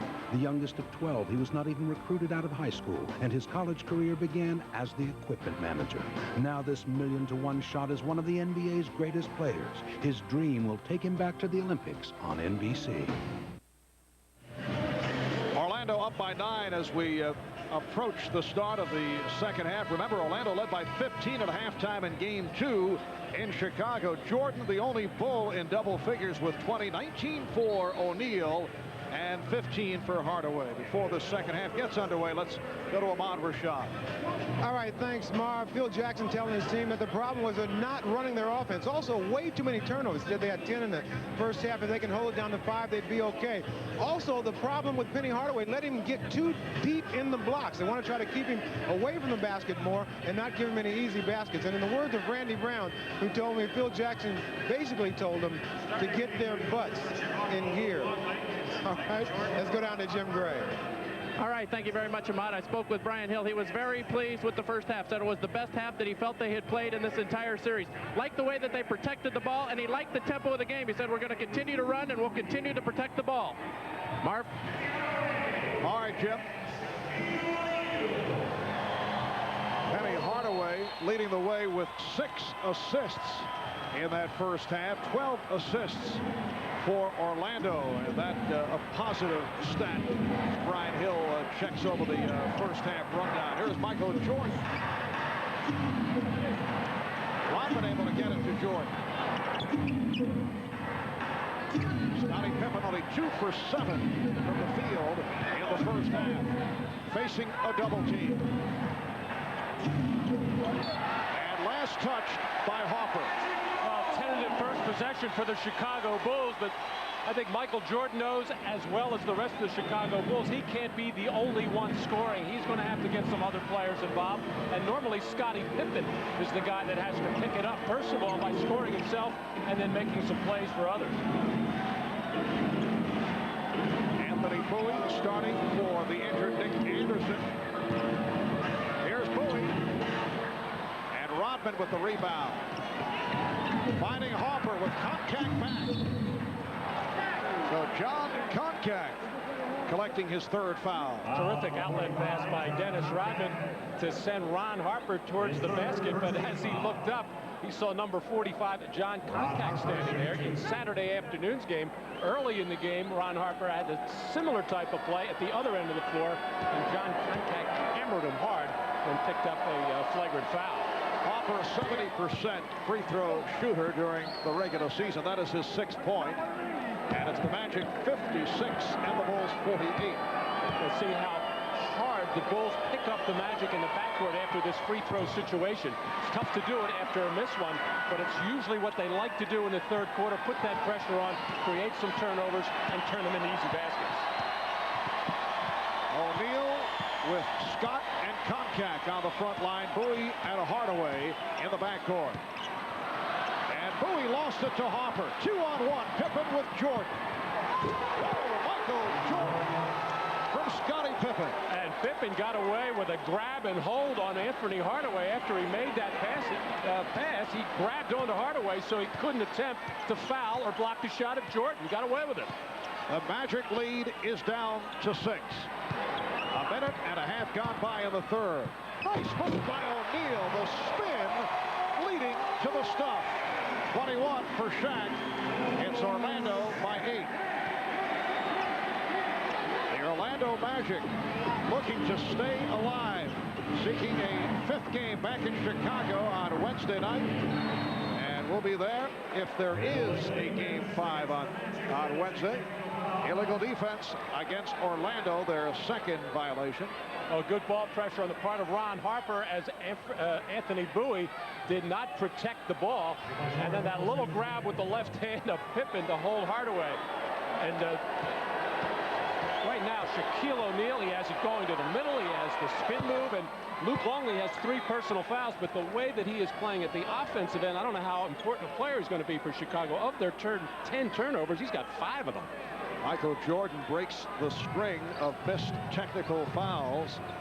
That streak ends at 6, combined by both clubs. The Magic 58 and the Bulls 51. Chicago Bulls, on the other hand, looking for a 4-game sweep, and then would like the rest period awaiting the winner between Seattle and Utah. Jordan, Michael getting the roll. 25 for Jordan and a 5-point Orlando lead. Well, the Bulls will take the basket, but they cannot be happy with the way that they're executing their offense. Too much standing around. They look a little heavy-legged to start this third quarter. Here's Scott going glass. Dennis Scott has 7. And it is Orlando by 7. Harper got the step and was hit by Hardaway. The Magic slow in getting back down court. Well, the ball just being swung around the perimeter. Finally, it goes into the hands of Michael Jordan with the shot clock winding down, having to just take a jump shot over Anfernee Bowie. And then Dennis Scott leaning in as he's been taken off that 3-point line time and time again by the Chicago defense, forcing him to put the ball on the floor. You hear the chant of defense from the crowd as Scottie Pippen teed it up but passed on the 3. Harper for 3. Bowie knocking it out of the hands of Rodman, and the Bulls will get a new 24. Well, the Bulls say they want to take that shot, and it is an open one from Ron Harper as they swing the ball, as Phil Jackson calling that play, because when you expect your teammates to take a shot, and that's why Dennis Rodman is such a good offensive rebounder. He times it so well. He knows when the shot's going to get up, and he gets good position. Jordan for 3. And Pippen able to get to it. Well, Scottie Pippen has been off. He is now 2 of 8. Orlando in possession, up by 7. Rodman had it batted away by Bowie. But Anfernee Bowie very active on the boards. He's been contesting for every loose ball, every rebound at both ends, and that's been a factor. Well, the Chicago Bulls are having to settle for jump shots out of their offense, and that's what the triangle offense will present to you a lot of times. But they still have to get some slashes and drives to the basket to be effective. Longley setting the screen. Jordan trying to slice his way and had it on the side. It will be Chicago ball with 4 on the shot clock. It's amazing how the ball winds up in the hands of Michael Jordan or Scottie Pippen with that shot clock winding down, but they do have the ability to create, make something happen. No complaint by Michael there. Good block by Shaq. Pippen can't find anyone. Just did. Avoid the 5-second violation. Now Pippen with the shot clock running down. It's a 24-second violation. 12th turnover for the Bulls. Well, when you don't set good hard screens on underneath out-of-bounds plays and come off hard, you're going to get yourself in that situation, and you have to expect it with just 4 seconds on the shot clock. The Bulls so far kind of sleepwalking into this second half. Well, we talked about this possibility yesterday with Phil Jackson, asking was there fear of a letdown, and he said yes there was. Bowie on the drive. That's his first field goal, and the Magic has opened up a 9-point lead. Not only a question of a letdown, but Orlando is playing a different brand of basketball here this afternoon. Longley. Luc Longley with the short hook to cut it to a 7-point Magic lead. This is when the Magic try to overload that one side of the floor. Bowie likes to throw the alley-oop lob, doesn't get an opportunity here. There's the hard spin again. Yes, and it counts. And Shaquille O'Neal has been unstoppable with that move. The head fake, the spin, and the stuff, drawing the foul on Longley for Longley, his 4th. Well, Shaq just uses Luc Longley as a post. He just leans into him, and that freezes his body. And then Shaq is really able to go either way.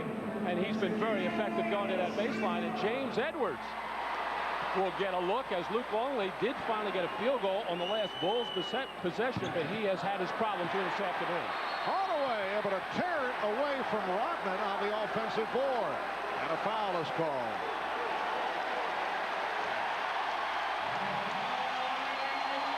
Foul committed by Dennis Rodman. That is his 3rd.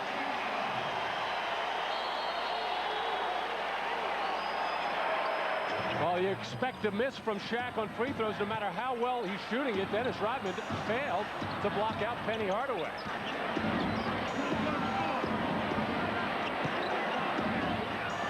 Hardaway had it poked away by Pippen. Fast break 3-on-1. Led by Pippen. Jordan fouled by O'Neal.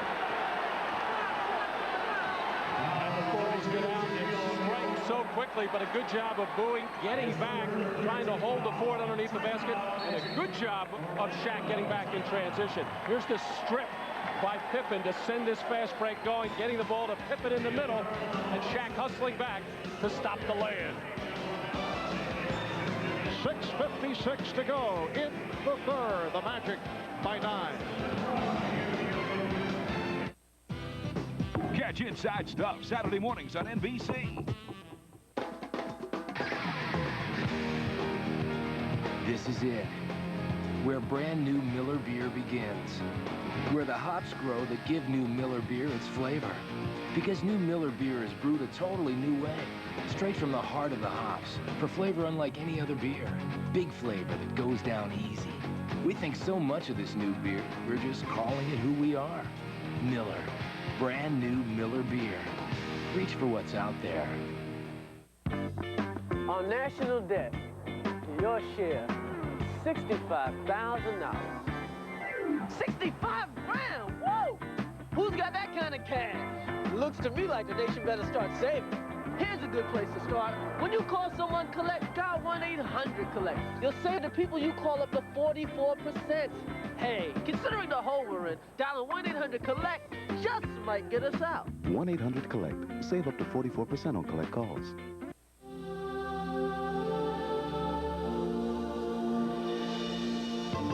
With Sierra's strength and exceptional power, life's daily obstacles are easily handled. But with Sierra's third door, you will have one less hurdle to overcome. Sierra by GMC, putting you comfortably in command. The NBA on NBC is brought to you by Sierra by GMC, putting you comfortably in command. By 1-800-COLLECT, it's the way to call collect. And by new Miller Beer, the brand new beer from Miller with big flavor that goes down easy.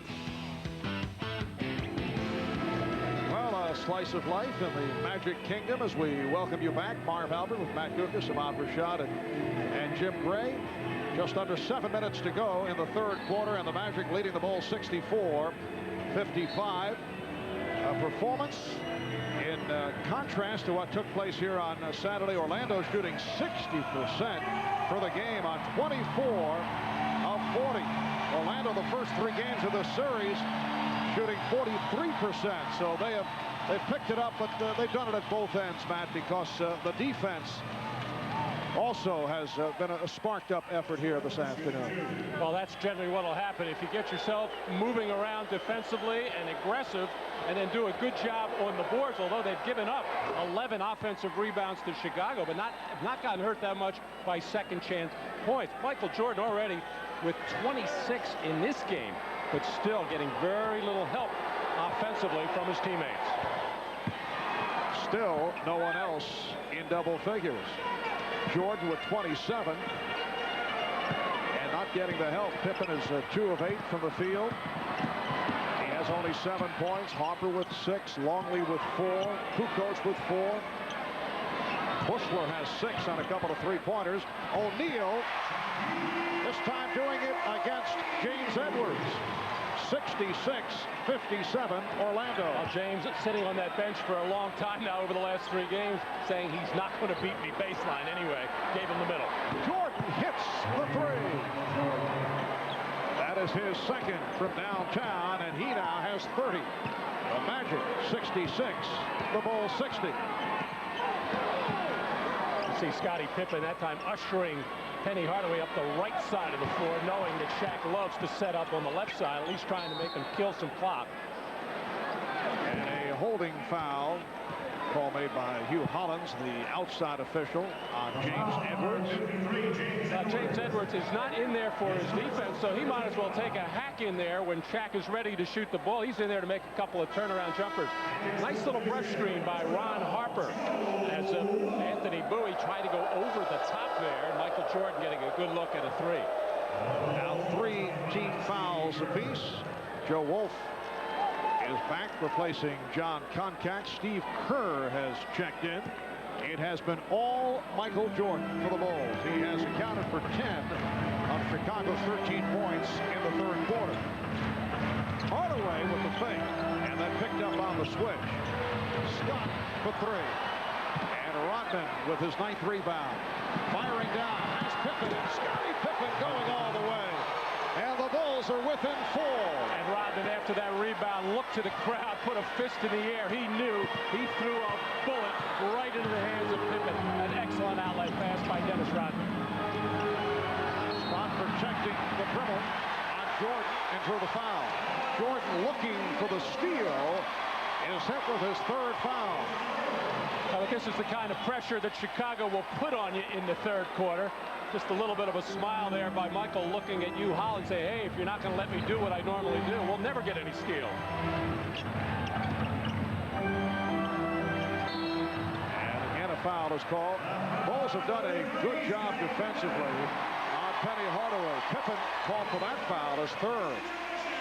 Well, in the history of some great outlet passers, Wes Unseld comes to mind, who used to be able to make that in the air sometime. Grab that, well, he didn't stay in the air that long, but Wes would take it and rifle that 2-hander the length of the floor. Dennis Rodman right there. Bill Laimbeer very good at that type of outlet pass as well. So Dennis Rodman saw a lot of that from Bill throughout his career in Detroit. Bulls are now over the foul limit. Hardaway taking advantage. has 17 points. And it's the Magic 68, the Bulls 62 as we approach 5 minutes left in the third. Rodman at the high post now. Shot clock at 7. Jordan operating against Bowie. Yes, and it counts. A foul on Bowie, and Jordan heads back to the line. Michael Jordan single-handedly bringing the Bulls back. With the shot clock winding down, how many times have we said that? Michael in the post has felt very comfortable in his ability to spin away from Anfernee Bowie going up for that jump shot. Michael sees that double team coming from the weak side. Joe Wolf. Three-point play by Jordan. Here's the trap on the Bulls. Jordan has 33 points. The Orlando lead is down to 3.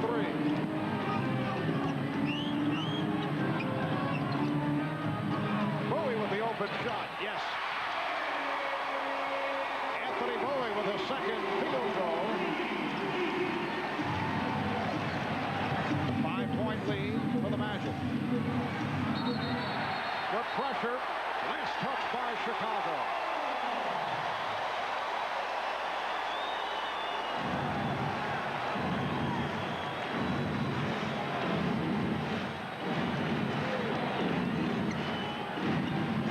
Bowie met by Kerr.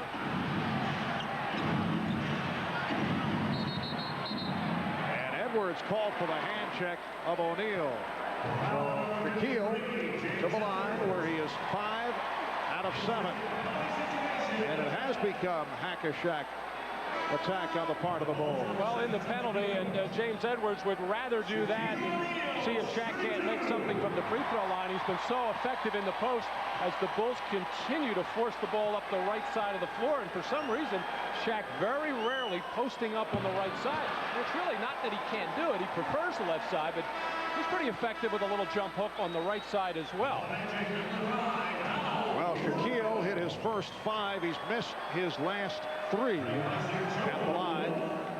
Donald Royal back, placing Joe Wolf.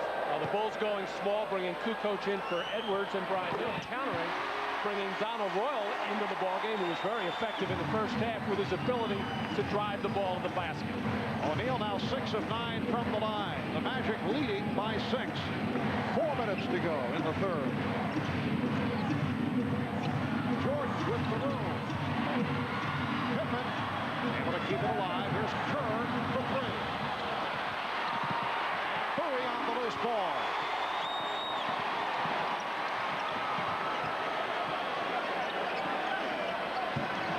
Bowie played by Kukoc. Able to beat him off the dribble. Anfernee Bowie. And it's the Magic 73, the Bulls 65, and Phil Jackson calls for time.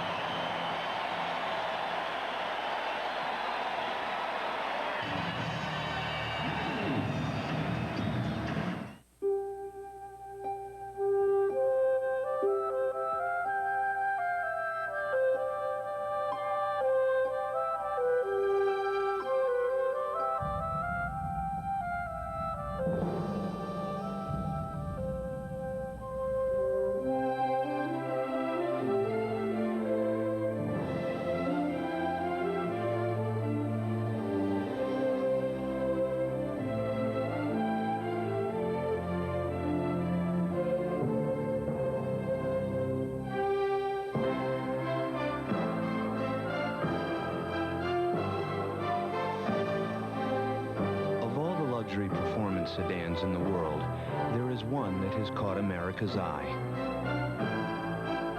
Aurora by Oldsmobile.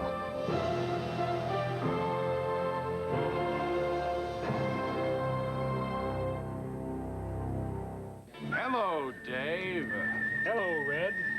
Back so soon? I hear Wendy's spicy chicken sandwich is back, but try this. Not bad.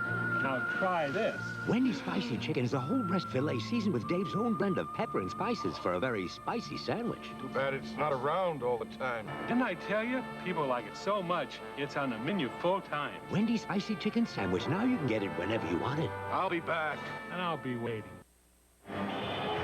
Anfernee Bowie, in his 7th NBA season out of Oklahoma, has been one of the sparks this afternoon for the Orlando Magic. He didn't score in 15 minutes in the first half, but 3 huge field goals for the Magic here in this third quarter, using his foot speed to get a little seam and a little daylight to get by Toni Kukoc. And Anfernee Bowie is having his hands full at the other end with Michael Jordan, who is 11 for 17 from the field. And the tough part about it for Anthony is that Michael is 9 for 10 from the line. You cannot put Michael Jordan on the free throw line at double-figure amounts, except when his teammates are not getting involved offensively. Bowie starting for the injured Nick Anderson. Now Hardaway is defending on Jordan. Pippen. Well, Scottie Pippen said he felt he was in the rhythm early in Game 3. He has not been able to find the rhythm here to this point. But that bucket cuts it to a 6-point Orlando lead as we come up on 3 minutes to go in the third quarter. Now Bowie being guarded by Kerr. Hardaway with 5 on the shot clock. Out of 3. Out of 1. And it's a 24-second violation. 24-second violation. Now, Penny Hardaway in the post, who's usually very effective in either making his own play if he's single covered, but he spotted Toni Kukoc coming over to double team, and they gave the ball up too quickly, and it enabled Kukoc to just hang in the lane and they get back, and that's why the Magic did not get a good look at a shot. You almost have to wait for that double team to get a little bit closer to get the defense out of whack. Thompson trying to check in. Looks like the substitution is being waved off by Dick Bavetta. He's told to take a seat. And the reason for that, in the judgment of the officials, and in particular Dick Bavetta, that Brooks Thompson had not been in that little box at midcourt where you have to be when the whistle is blown on the infraction. He is in there now in his catcher's position. I believe he called for the curve. He did. The Magic 73, the Bulls 67. Michael Jordan with 13 of his game-high 33 here in the third quarter. As Jordan trying to slice his way, he is called for a traveling violation. A little shuffle of the feet, but I think why Dick Bavetta called it is he felt that Michael Jordan put the ball down with 2 hands. Let's see if he does. As he gets inside. No, he put it down 1 hand, and I don't think he shuffled his feet. That's the 3rd turnover committed by Jordan, 2nd on a traveling violation. Now Thompson played very tightly by Kerr. O'Neal. Thompson.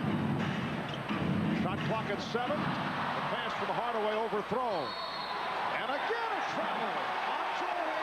The play by Scott that caused the turnover.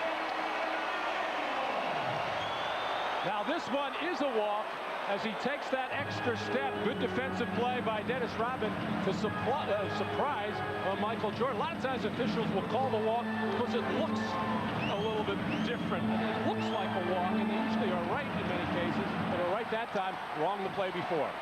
3rd travel on Michael Jordan. There's another traveling violation. It's called on Penny Hardaway. 3 travels in a game. That's 2 months worth for Michael. Epidemic. Both sides, as the officials very diligently watching the walk. It's funny, they like to call the walk, but yet they're letting players more and more carry the ball, get their hand underneath on their dribble.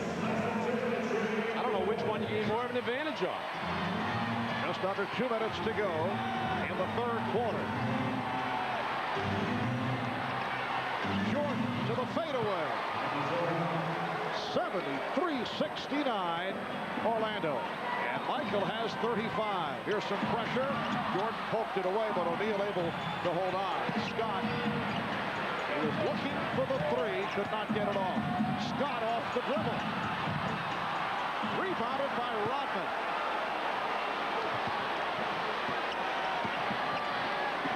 Rodman over Pippen. And the Bulls are within 2 points.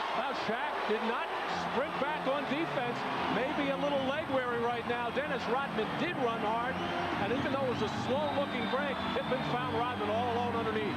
6-0 run by the Bulls. Backdoor pass broken up by Kerr.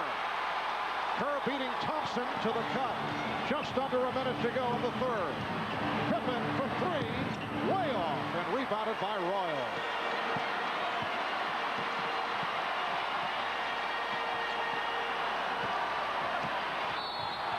Hardaway hit on a reach-in with 43 seconds to go in the third quarter. Foul on Pippen. That is number 4. Well, Rodman knew that Shaquille O'Neal was left in his dust all the way into the backcourt. Just ran right down the middle of the floor, right to the front of the rim, and nobody protecting there as Penny Hardaway not able to help out as he was caught on the perimeter from Toni Kukoc. Even though, you know, Shaq is slow getting back on defense, mainly because he does so many things around the basket. He's not going to be as quick as a lot of players in running the course, so your teammates have to protect you, and that's a big area where the Magic are missing a Horace Grant. He is so good at getting back and protecting the basket in the lane for his center. One-time Chicago Bull Horace Grant sitting out with a twisted left elbow. Now, he has said that he could make it back if there is a game 5, although team doctors are saying that he's out for the series. 3-point Orlando lead, 35 seconds to go in the third. Jordan getting the pick. Kerr for 3, yes. And he has tied the game at 74. Steve Kerr, the one-time member of the Orlando Magic, who did the job coming off the bench on Saturday, has tied it up. Post-up move by Dennis Scott.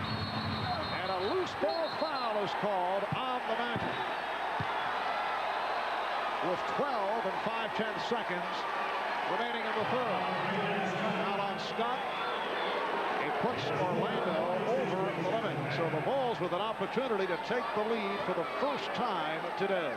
Well, not a bad play for Dennis Scott. It was a much improved post player making his move in the lane, but an outstanding defensive job by Dennis Rodman, who actually mistimed his jump, but just tipped the ball a little bit to himself as Brian Hill looking out to a couple of his players, looking at Brook Thompson, giving him some hand signals and eye contact, getting him straight on what they want to do in this last 12.5 seconds.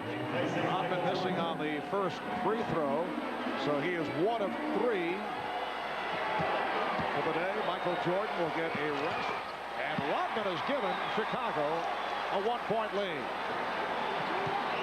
We're down to 10 seconds left in the third.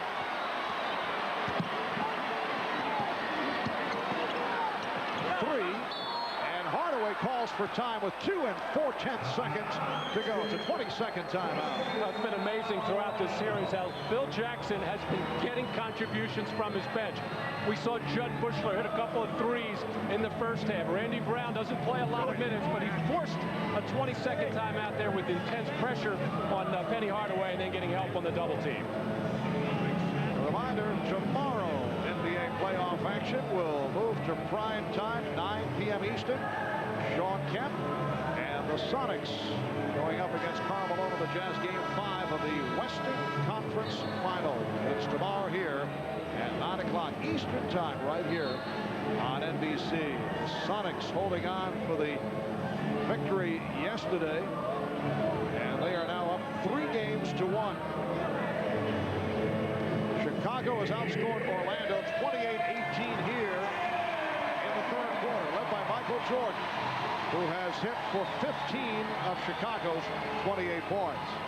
Jordan in all has 35. 2 and 4/10 seconds remaining in the third quarter. And Joe Wolf will throw in.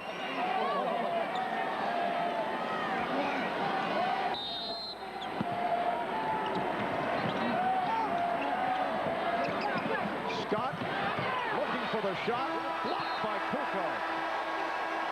And that being applauded by Phil Jackson. After 3 at the Arena, it's the Bulls by 1. Jordan 12 of 18, 35 points in all. We'll be back after these words from your local station.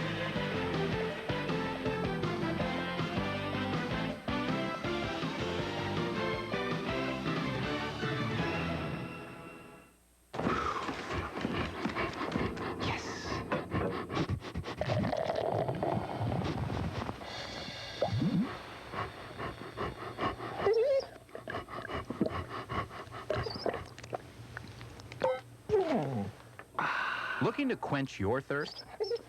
Squeeze a juicy lime into an ice-cold O'Doul's. It's outrageously refreshing. Hey! I hate it when he does that. If more top mechanics use one motor oil over any other brand in their own cars and trucks, maybe it's time you changed your oil. Valvoline, the #1 choice of America's top mechanics. Right now, get a $40 introductory manufacturer's rebate from Goodyear when you buy 4 Infinitread radials, Goodyear's longest-wearing passenger tire. That's $40 on 4 Goodyear Infinitreads. But hurry, this Goodyear offer ends soon. Please kiss me, croaked the frog. And then the princess kissed the frog, and he suddenly turned into Charles Barkley. Daddy! Okay. You caught me. The frog turned into a handsome prince. I love reading with my kids. We all enjoy it. Reading builds a solid foundation for their future. Okay, who wants to read the next one? Daddy, Charles must have been a really big frog. Jay welcomes ER's George Clooney and Jennifer Jason Leigh, NBC Tonight. While we've been in pursuit of perfection, other car companies have been in pursuit of us. But they always come up short. The new Lexus GS 300. Faster, smoother than ever before. Pulling ahead's never been easier. See the new 5-speed automatic GS 300 at Harvey Lexus of Grand Rapids. It's the biggest event of its kind. Millions will be competing for the honor, the fame, the savings, the Toys R Us big clearance, the most spectacular toy clearance ever. Grab the glory and thousands of toys up to 50% off. 50%! The Toys R Us big clearance going on now. It will require all your strength, all your stamina, and very little of your money. I love you, Mommy! Jack Doles with sports, tonight on News 8. Copyrighted telecast of the National Basketball Association may not be retransmitted, reproduced, or rebroadcast without the express written consent of the NBA. Well, for the Orlando Magic, this could be their final quarter of this 95-96 season. They are trailing 75-74, trailing because of the sensational play of Michael Jordan, who has done it once again with an enormous third quarter. Did it in Game 2. In fact, it was Jordan by himself outscoring the Magic in Game 2, 17-16, to rally the Bulls in that come-from-behind effort. Had a very quiet game here on Saturday. Did not score at all in the third quarter. Orlando held to 18 points, outscored 28-18 in the third, as Chicago was able to reel off a 10-1 spurt in the last 3 minutes and 20 seconds. Pressure by the Bulls, leading to the bucket by Harper. Only 6 turnovers for the Magic in the first half. They turned it over 6 times in that third quarter, and then start off the fourth with a bad pass from Brooks Thompson. Brooks Thompson has been vulnerable in handling the ball. He's in there because Brian Shaw still bothered by the muscle spasms in his neck. And Hardaway had it deflected out. Well, Brian Hill, in effect, has 2 point guards out there with Brooks Thompson, but in trouble. And this is when you like to get the ball into the hands of Penny Hardaway, spread the floor, and let him make decisions. As he just did. So Hardaway, 7 of 14 shooting, 20 points. And the Bulls now lead 77-76. Bulls have a 3-guard alignment with Jordan, Harper, and Kerr on the floor, along with Kukoc and Rodman. Shot clock at 6. Jordan, yes. Michael Jordan with 37 points. And it's the Bulls with a 3-point lead. And as I said earlier, with the shot clock winding down, the ball always seems to wind up in his hands with his teammates expecting Michael to do something great. He did one right there. Good fake by Scott. Dennis Scott struggling again after hitting on his first 2 shots. Harper to Rodman. Oh, and a foul. Dennis Scott 1 for his last 10 after after hitting on his first two. Dennis Rodman headed to the line. Well, Michael Jordan with the taller Penny Hardaway on really doesn't get up in the air high enough to challenge that shot. Double team coming as Michael just feels so comfortable this afternoon on that little fadeaway jump shot. And Dennis Rodman was furious with himself for missing what he felt was a makeable layup there as he was fouled on that play. Rodman, 2 of 5 at the line. Did not want to hear any advice from Toni Kukoc. Guided him away quickly. He could probably give some to Toni on his three-pointer, who has been struggling mightily. Bulls 80 and the Magic 76. Again, pressure by Chicago. And what is happening, Penny Hardaway is getting to the middle of the floor against that pressure, hoping to get a pass there so that he can get numbers and attack. And Hardaway held by Harper, prevented the drive. Harper realizing that Hardaway had a beat, so for Ron Harper, his second foul. Smart move on the part of Harper. That would have been some kind of play as Penny Hardaway was licking his lips with Dennis Rodman running at him.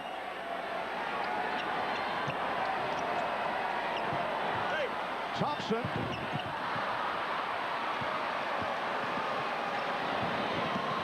Open shot for Curry, passed on it. Here's Jordan. And he'll regroup.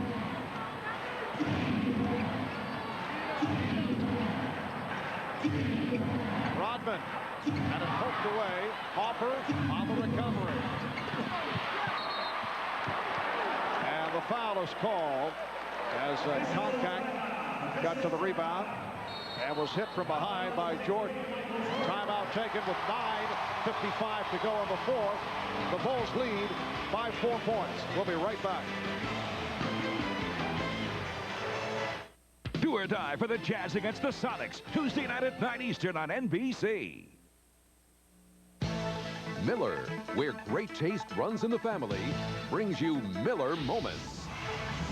Today we look back at a Memorial Day classic, the Magic of the Pacers. Last year, Game 4 of the conference finals, and Penny Hardaway's three-pointer gave the Magic a 93-92 lead with 1 3/10 seconds to play, but it was enough time for Rick Smits to hit the game-winning shot at the buzzer for a 94-93 victory. In recognition of this moment, the Miller Brewing Company will donate $1,000 to the Thurgood Marshall Scholarship Fund.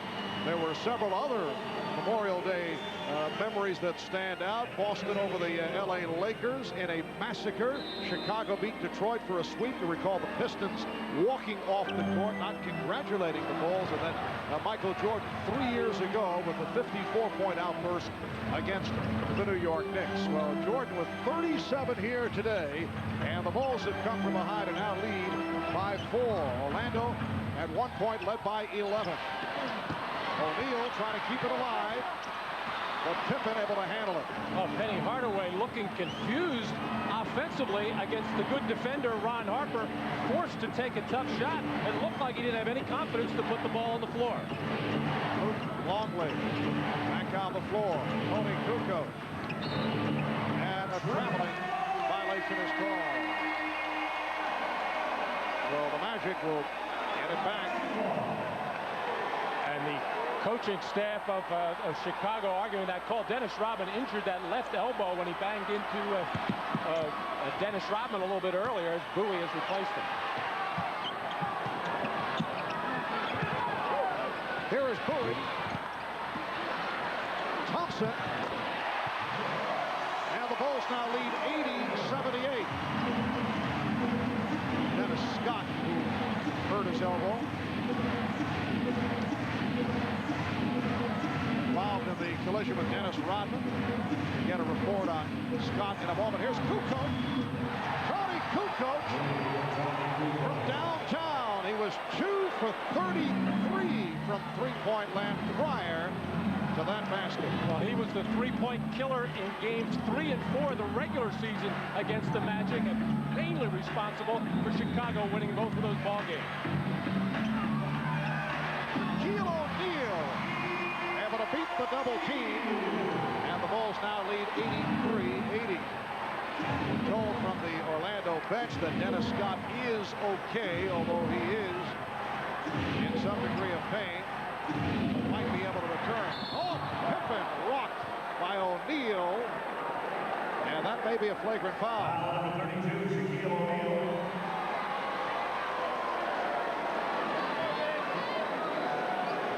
His fourth, second team foul. It looked like a little bit of a hyper extension there as he got his arm, the lower part of his arm, caught on Dennis Rodman and bent back a little bit. And Fires Grant can tell him all about that as he's suffering in street clothes. Well, there's no flagrant on that. I thought I saw the indication. It's just a hard foul. Call on Shaquille for his fourth. Longley. And the Bulls now lead 85-80. 7:35 remaining in the fourth quarter. And the Bulls keep that pressure on in the backcourt, trying to make the Magic use up a lot of time. And now Shaq, for the second straight time, posting on the right side. Illegal defense. Called for the third time against Chicago. So Hardaway will shoot the technical.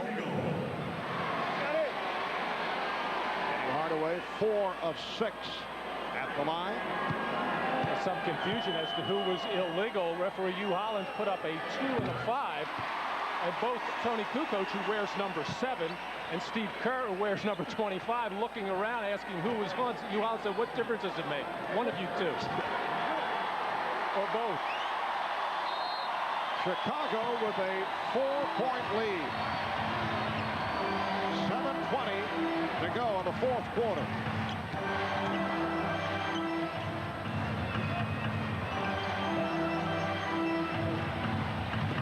O'Neal with the bullet pass. Not handled by Wolf.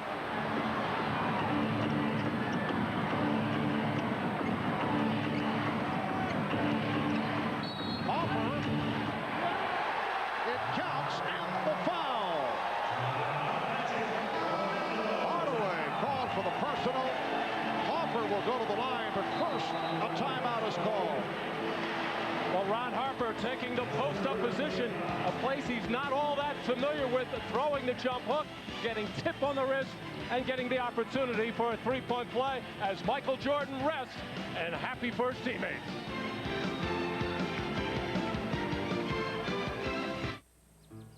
You ever notice the face of your kid on the way to McDonald's?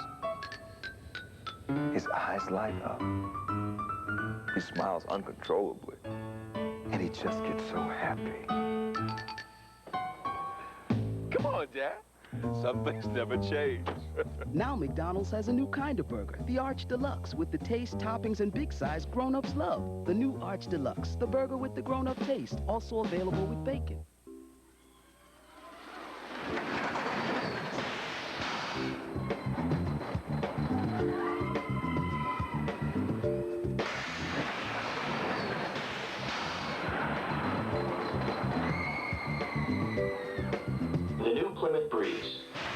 Please, keep all hands and arms inside the vehicle until the ride comes to a complete stop.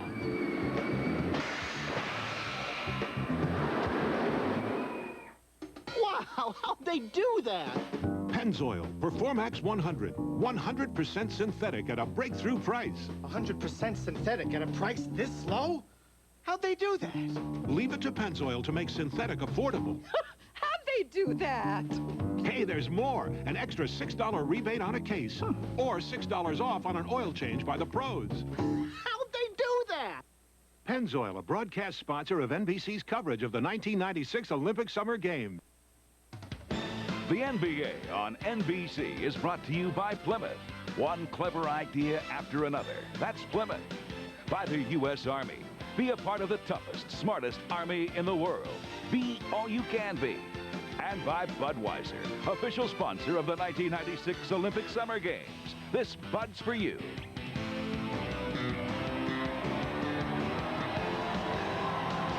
Back in Orlando, the Bulls with an 87-81 lead on the Magic. Another solid performance by Dennis Rodman, who's had a terrific series. He already has 2 championship rings as a member of the Detroit Pistons. We asked Dennis, what is the difference between playing with Detroit and now with Chicago? In Detroit, you had the mentality to just go out there and kick someone's ass. Seriously, just hit. You know, your butt is ours. Here it's like, We can do it either way. We can do it physically, we can do it mentally. It doesn't matter. We're going to do it. If we got the right stuff, we're going to do it. Well, Dennis has said many times, here's a steal for Chicago.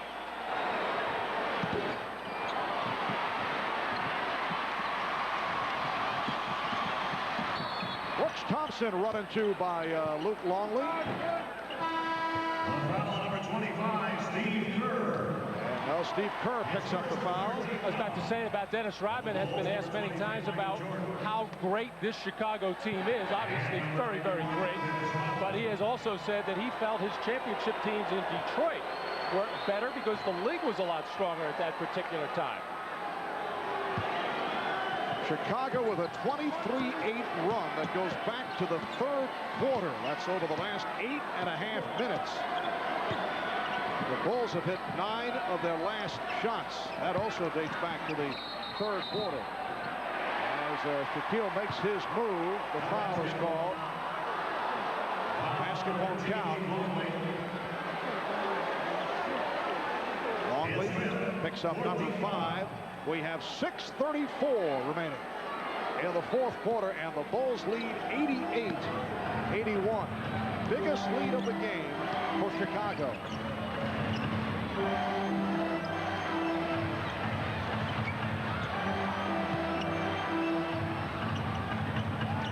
Hardaway fires up a 3.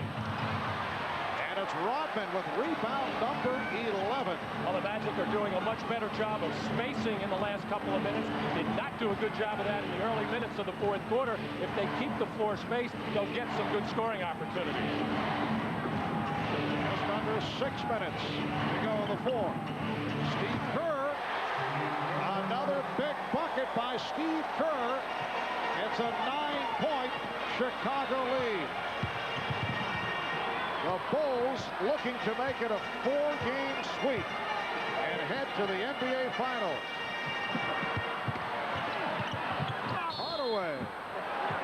Hardaway is fouled. Penny Hardaway, after the good start, has hit only one of his last 7 shots. Foul committed by Kerr. And Hardaway will shoot a pair.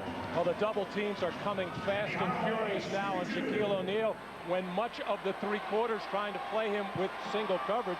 And a big reason why the Bulls feel comfortable coming down to double teaming. No real main threats as far as 3-point shooters are concerned out on the floor. However, Brooks Thompson is certainly a competent 3-point shooter. Bowie will make one from time to time, but the best 3-point shooter, Dennis Scott, sitting on the bench right now with a sore left elbow, and yet he has been struggling mightily. 3 for 19 in the series from beyond the arc. And Scott, after the good start, only 3 of 12 from the field today. Here's pressure by the Magic. Hardaway got a piece of it, but recaptured by Rodman. 8-point Chicago lead after they trail most of the way.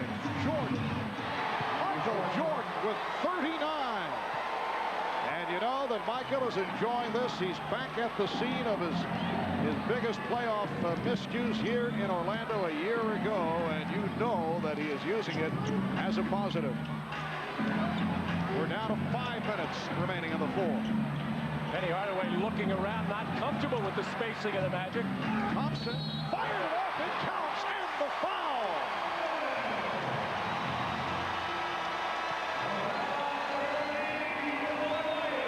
Well, Penny in the post was looking for Thompson to make a move and take his man out of there. He got his man out of there and wound up getting the ball. And that's what's happened to the Magic throughout this series. So much standing around when the double teams come, because that's the scheme, so you know where your spot-up shooters are. But from time to time, you have to read the situation and make the appropriate cuts. And Luc Longley fouled out on the play. 22 minutes, 6 points, 5 rebounds. Right at the start of that move by Thompson, Steve Kerr took a shot in the chin, although a little overreaction on the part of Steve to try and draw the attention of the official who waved it off. And it was Longley called for the foul.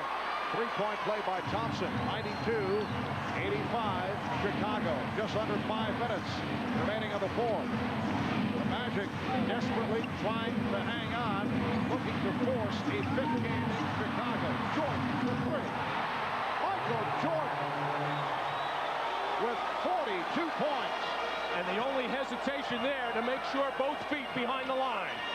Hardaway swept aside by Rodman. And a foul is called on O'Neal. And for Shaquille, that is number 5. Well, the Bulls able to break down the full court pressure of the Magic, getting the ball to the middle of the floor where Scottie Pippen had a good look at the defense and where his people were. And no doubt he picked out the best person open on that left side. So the Chicago Bulls, who went 72-10 during the regular season, best record in the history of the league, looking to continue the dominance coming into today. They had won 10 of 11 in the playoffs. Out on Thompson. Both teams are over the limit. And Jordan will go to the line.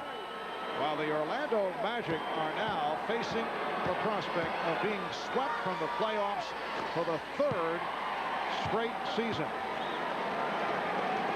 And it has to make you wonder, well, this team has shown very little in mental toughness or growth.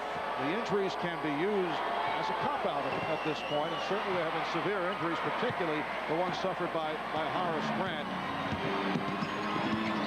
But I think the main problem is no true leader on this ball club. Well, you have the 2 young players in Shaquille O'Neal and Penny Hardaway, extremely talented, maybe at this stage of their career a little bit uneasy about stepping on the other's toes. I don't think they can do that. I think Penny Hardaway, being the ball handler and the guy out on the floor and the point guard, he has to become the leader of this team, and he will in time. Here is Kerr. Steve Kerr with 7 points, and it's the Bulls 98 and the Magic 87 with 3.5 minutes remaining in the 4th quarter.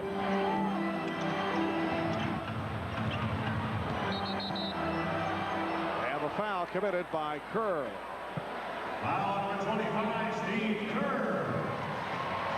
His 3rd penalty situation. So Bowie to the free throw line for the first time. You know, Marv, I don't think Shaquille O'Neal would be all broken up about the fact that Penny Hardaway would take on that leadership role. Also, when you have a player as experienced as Horace Grant and plays the type of game that he does, he certainly can be a leader on the team. But when the fellas on the team were asked throughout the course of the year, who's the leader, they said, well, we don't worry about that. We just go out and play as a team. And because they've been so successful and winning so many games and winning them rather handily, they haven't had to worry about it. This being the toughest test that they've had to face, and getting blown out in game 1 really took, I think, the heart out of this team. Not that they necessarily gave up, because they came back strong in that 2nd game, but then losing the 18-point lead further took it out of them.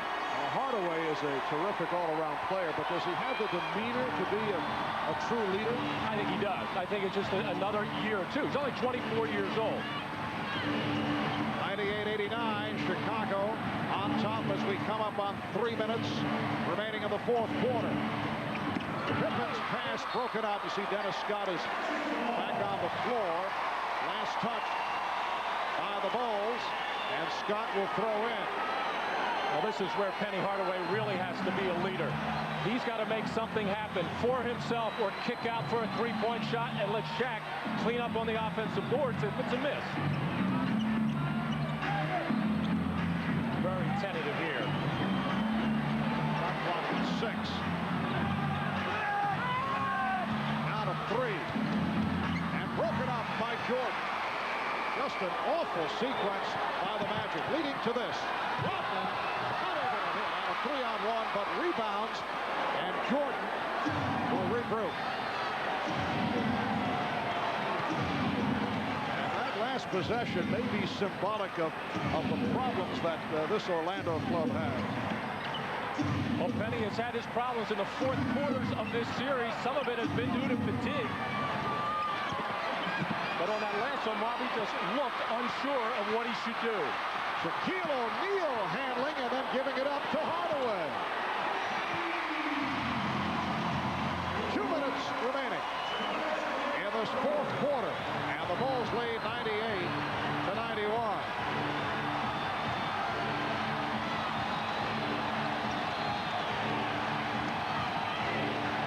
Kukoc, played by Scott. Shot clock at 5. Jordan with the pull-up. Yes. 45 points for Michael Jordan. He is 16 for 22 in what has been another extraordinary performance. Thompson, wild shot, but able to go glass. Thompson has hit 6 of 8, 15 points. And the Bulls now lead 100-93. A minute 20 remaining in the fourth. Jordan firing one up. He thought he was fouled. Rodman got him the ball back, though, but did not hit the rim, so the shot clock is down to 5. Kukoc shot blocked, and now the foul is called. With a minute 5 remaining in this fourth quarter, foul is called on Jordan. The Bulls lead by 7. The Magic will be headed to the line. We'll be right back. If you think stress is tough on you, consider your engine. Traffic jams, towing and hauling, even idling can lead to damaging wear. That's why Castrol is introducing Syntec Blend, the only synthetic blend that combines Castrol conventional oil and Syntec molecular components for greater protection than conventional oil in severe driving conditions, because too much stress can be fatal. Castrol Syntec Blend, added protection for severe driving conditions.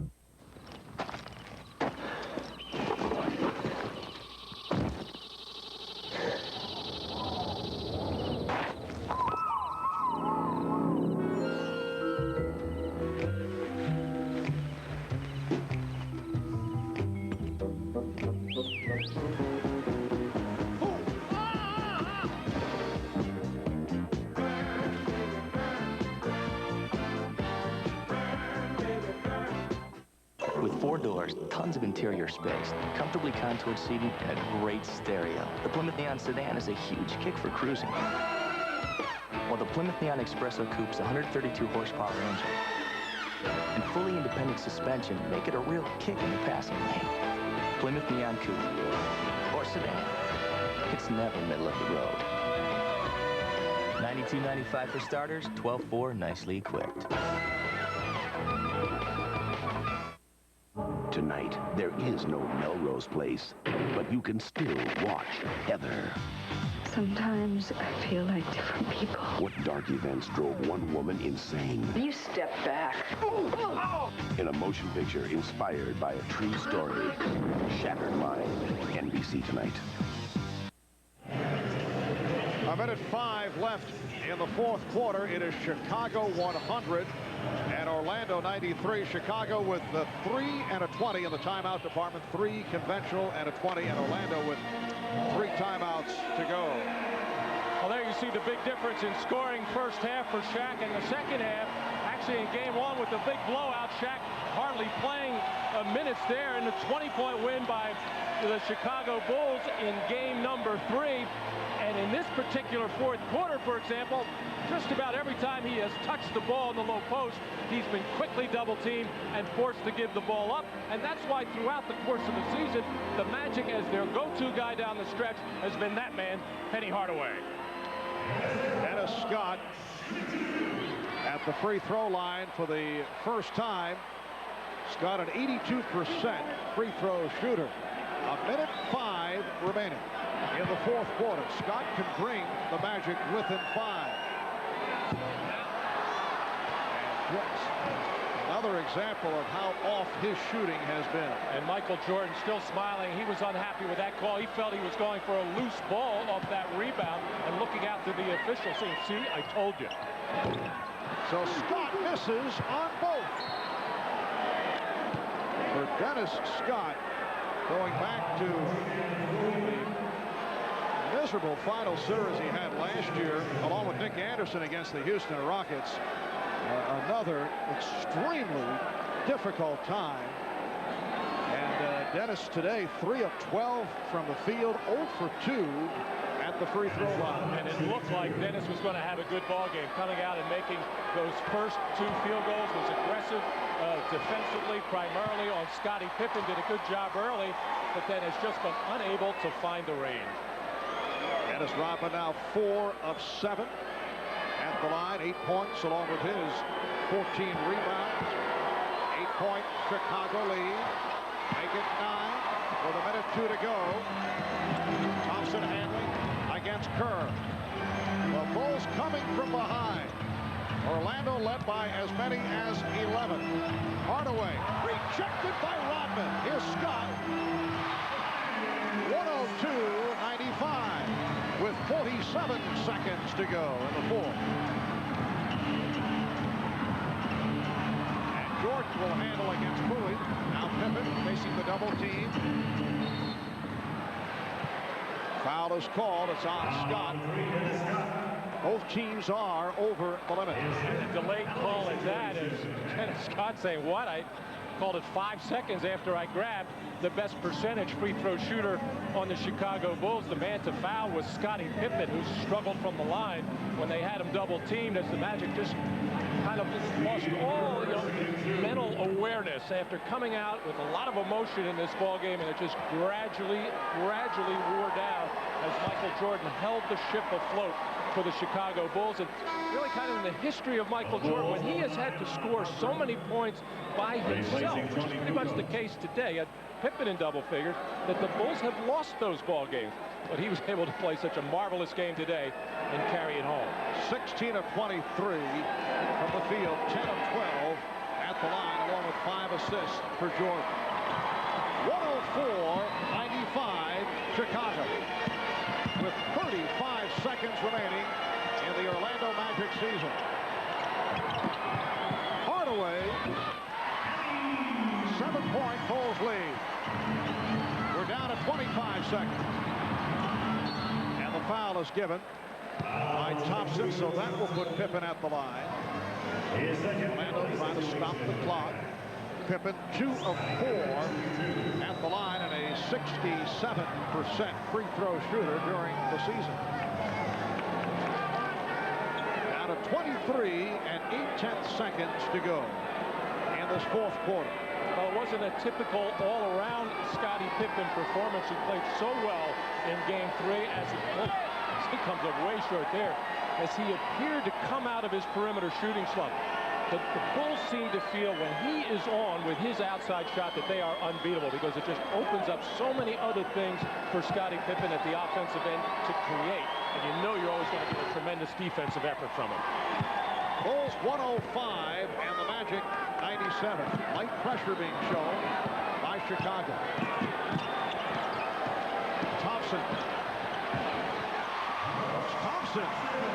with 17 points off the bench, down to a 6-point lead. 10 seconds to go, and again a late whistle on the foul. Almost like you, Hollins, saying, guys, you got to foul harder so I can blow the whistle.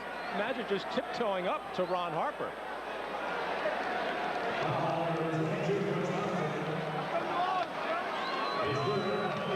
So Ron Harper to the free throw line. He's 2 of 3 at the line. He's a 70% shooter during the regular season. The Bulls defense has just been absolutely terrific throughout this series. Very intelligent the way they decided to play. Shaquille O'Neal ineffective in so much single coverage. In effect, let him score some points, but keep the other people out of the game. Nick Anderson having trouble getting involved when he was healthy. And the key guy I think they felt was Dennis Scott, with his ability to break games open from beyond the three-point line, and they kept him out of this series offensively. A timeout taken by the Magic. 9 seconds remaining in the fourth quarter. The Bulls lead by 7. The all-new Plymouth Voyager has easy-out roller seats that you can't get on any other minivan, and an exclusive driver-side sliding door. In fact, Voyager not only surpasses every other minivan on the road, but with a 3-liter 150 horsepower V6 engine, it has 36 times the cargo space of a Porsche 911 for about a third of the price. You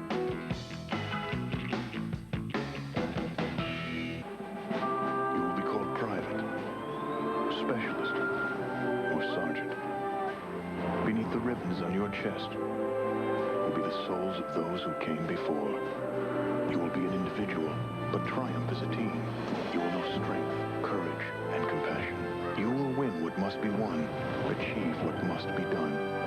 Be all that you can be. You will be a soldier.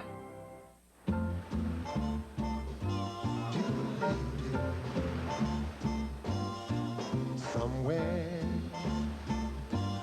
beyond the sea, somewhere waiting for me. Your turn, man. When you've got the great taste of an ice cold Miller Lite, life is good. I think she digs you. Really? No. Beyond the sea, somewhere. Yesterday in Utah, what a game! The Sonics held off a furious Jazz fourth-quarter rally to escape with a 2-point victory and a 3-1 series lead. Now, as the scene shifts back to Seattle, it's do or die for the Jazz. The Western Conference Finals go prime time, Tuesday night at 9 Eastern on NBC. Well, the Chicago Bulls are on their way to making it a 4-game sweep of the Orlando Magic as they make their way to the NBA Finals, where they would face either Seattle or Utah during the regular season. The Bulls and the Sonics split the 2 games. 97-92 win by Seattle in Seattle, and Chicago winning in Chicago. The Bulls won both games against Utah. Michael Jordan averaging 32 points a game in the 2 against the Jazz. 9 seconds to go. Hardaway didn't find the shot, and now took a shot in the eye with 3 7/10 seconds remaining in this fourth quarter. Steve Kerr apparently clipped him. Well, the Chicago Bulls defense with the Magic down 7, aware that they're going to try to set something up from behind the line, making sure they had a lot of pressure out there to force any Magic player with the ball inside the three-point line. Anfernee Hardaway just trying to get any kind of score he could, but paid for it with the poke in the eye. It appears that Penny is all right. Steve Kerr comes over to apologize. Hardaway 7 of 10 at the free throw line, but once again the strong start and did not do it down the stretch. Again, it looks like a good stat line, but the fourth quarter is so important in any basketball game, and in particular these playoff games, and that's when you have to have your take charge guy to make sure he gets your team into what you want to do in your offensive end. And the foul given on Jordan to stop the clock. Brooks Thompson picks it up.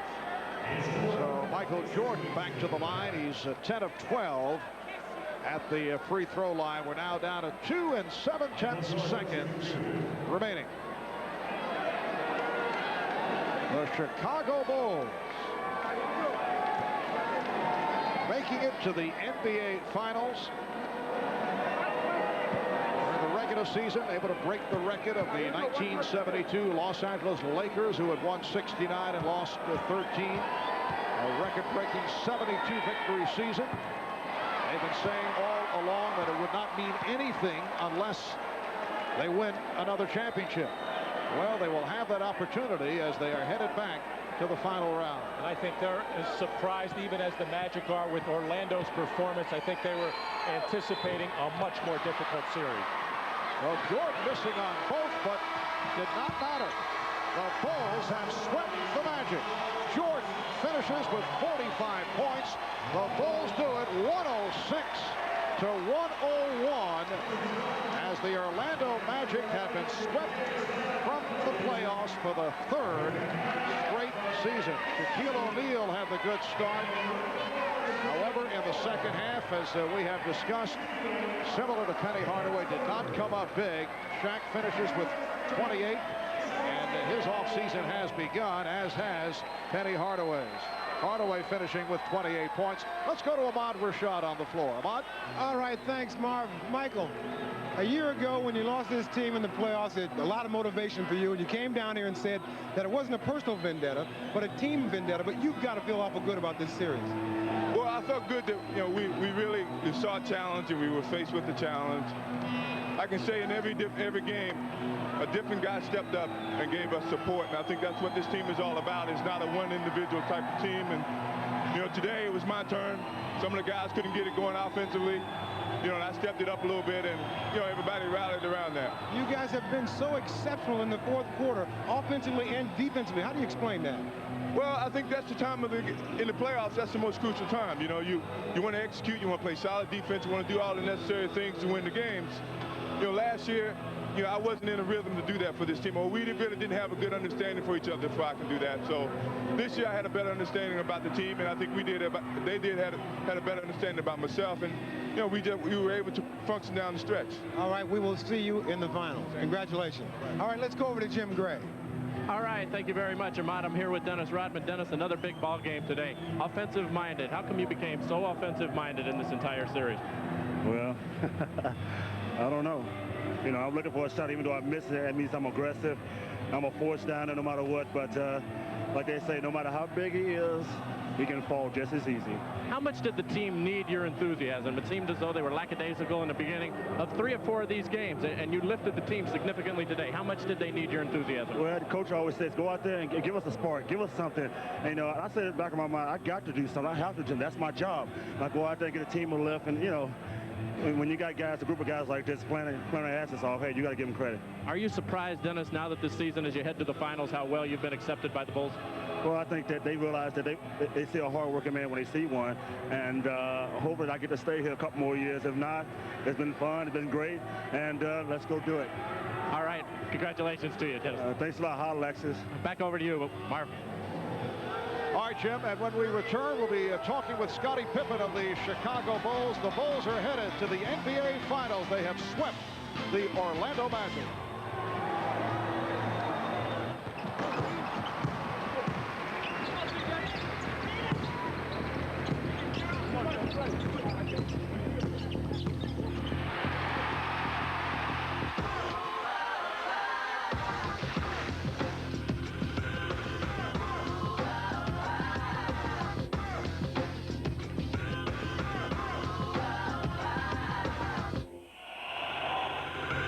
Life is a sport. Drink it up. To whom it may concern, I've always loved the summer games. The running, the jumping. It's all good.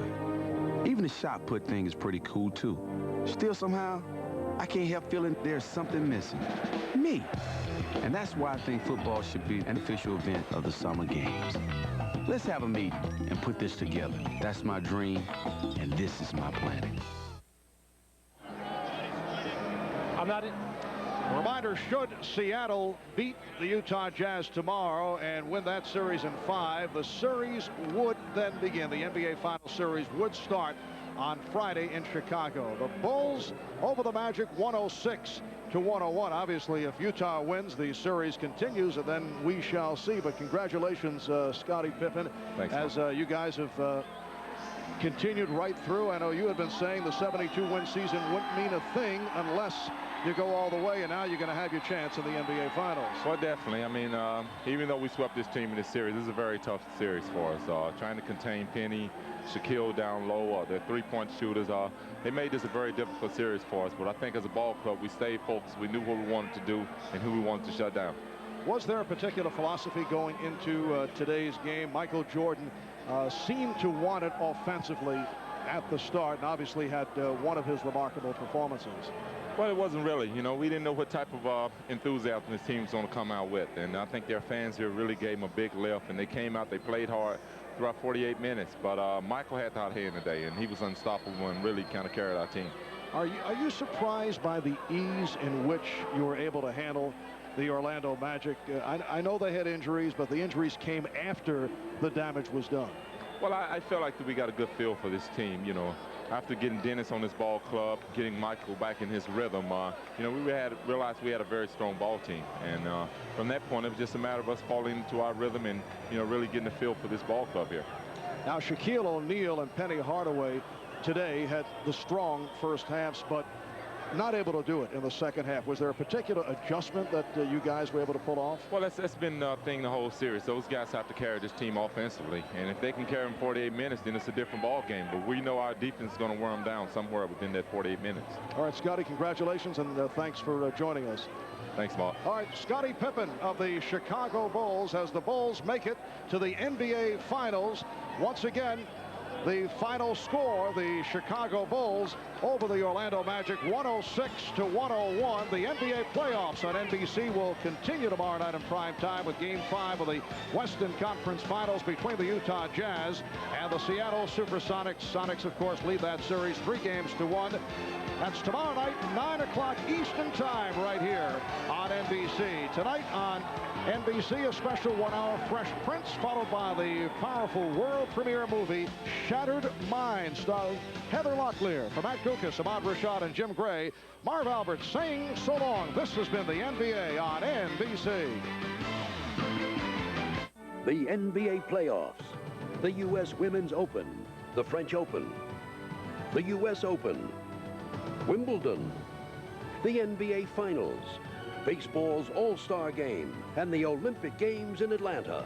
The great events are all on America's sports leader, NBC.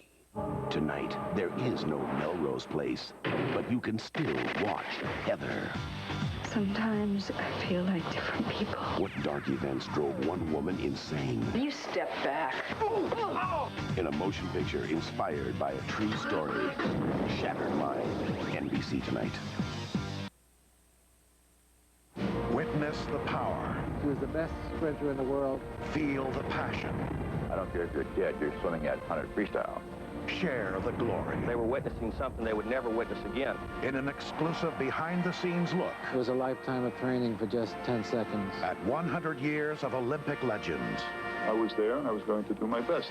The greatest moments of the Olympiad with Bud Greenspan. See the special, Saturday at 7 p.m. on Wood TV 8. We're building up America, and we're building it square by square. As father of 3 energetic boys, John Morgan was sure he had the perfect plan to improve a not-so-perfect front yard. The plan unfolded at Builders Square. The guys took charge of the to-do list, while Mom found a few things she couldn't do without. The plan came off with only minor setbacks. Still, the boys did learn a valuable lesson in teamwork. Builders Square, getting America squared away. Johnny Bench for S&K. Want your men to look great for less? Come to S&K Spring into Summer Sale. Get 2 wool blend suits for $200, 2 all-wool suits for $300, or 2 Famous Maker suits for $400. Half what you'd expect to pay. And through Father's Day, when you buy 2 suits, you'll receive a $20 gift certificate for sportswear free. So hurry in to S&K Spring into Summer Sale. So where are you going to buy your next suit? For locations in Grand Rapids, Lansing, Holland, and Traverse City, call 1-800-644-SUIT. 24-hour News 8's Kona satellite, the largest news gathering. Investigators now think they know what happened in the final minutes aboard ValueJet Flight 592. Memorial Day 1996, across the country, some celebrate, some remember, while some find themselves in the path of some dangerous weather. One is a baby boomer, the other is 72. Israel's campaign is starting to look a lot like America's. And NBC News in depth tonight, the parks are full and need fixing. Could they be too popular? From NBC News, this is NBC Nightly News with Tom Brokaw. Sitting in tonight, Brian Williams. Good evening. Investigators now believe they know what was happening on board ValueJet Flight 592 just before it crashed outside Miami. This is the most important discovery in the investigation so far, and it comes from the bottom of the Everglades. The cockpit voice recorder contains evidence that there was a fire on board, a big one, that doomed the flight right after the few minutes in the air. NBC's Robert Hager tonight on the biggest break in this grim case so far. First clues today from the voice recorder, recovered from the Everglades and brought to Washington still immersed in swamp water in a cooler. The tape reveals it was just 6 minutes into the Value Jet flight when pilots got first word of trouble, a report of fire in the passenger cabin. Standing beside the twisted remains of the recorder's case, NTSB Vice Chairman Robert Francis gave this account. It appears that the cockpit door opened. There were verbal indications from the cockpit that there was fire in the passenger cabin. There was also an indication from the cabin that there were problems obtaining oxygen.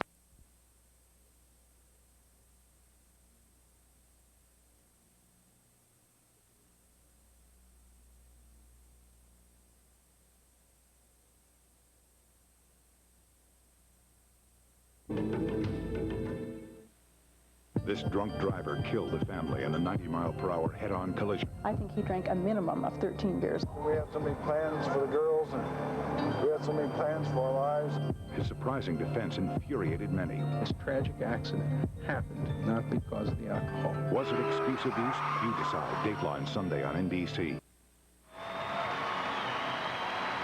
Well, Nick Anderson finally getting up after taking that hard fall as he was sandwiched by Luc Longley and Dennis Rodman.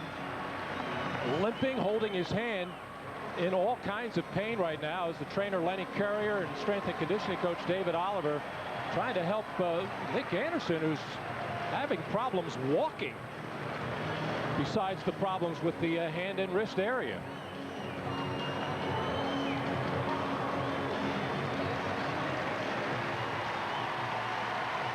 Standing ovation for Nick Anderson, very popular player here in Orlando, the first player ever drafted by the Magic 7 years ago, and native of Chicago. He's been matched with Michael Jordan throughout this series, and he is being led to the Orlando locker room. Here's another look at that sequence. Well, Nick Anderson trying to make something happen by going to the basket and just having his feet taken out from under him, unable to break that fall as he goes down very hard. But the press, the fans, and I guess people around the country have been calling for somebody other than Shaquille O'Neal and Anfernee Hardaway to step up and make a contribution offensively. Dennis Scott unable to do it. Excuse me, Nick guys. Anderson breaking out of it a little bit today with 14 points and starting to look more like himself at the offensive end. So this will just add to the medical problems that Orlando is already suffering with the absence of Horace Grant and Brian Shaw, and Jon Koncak hurting as well, but able to play today. So Nick Anderson being led into the Orlando Magic locker room.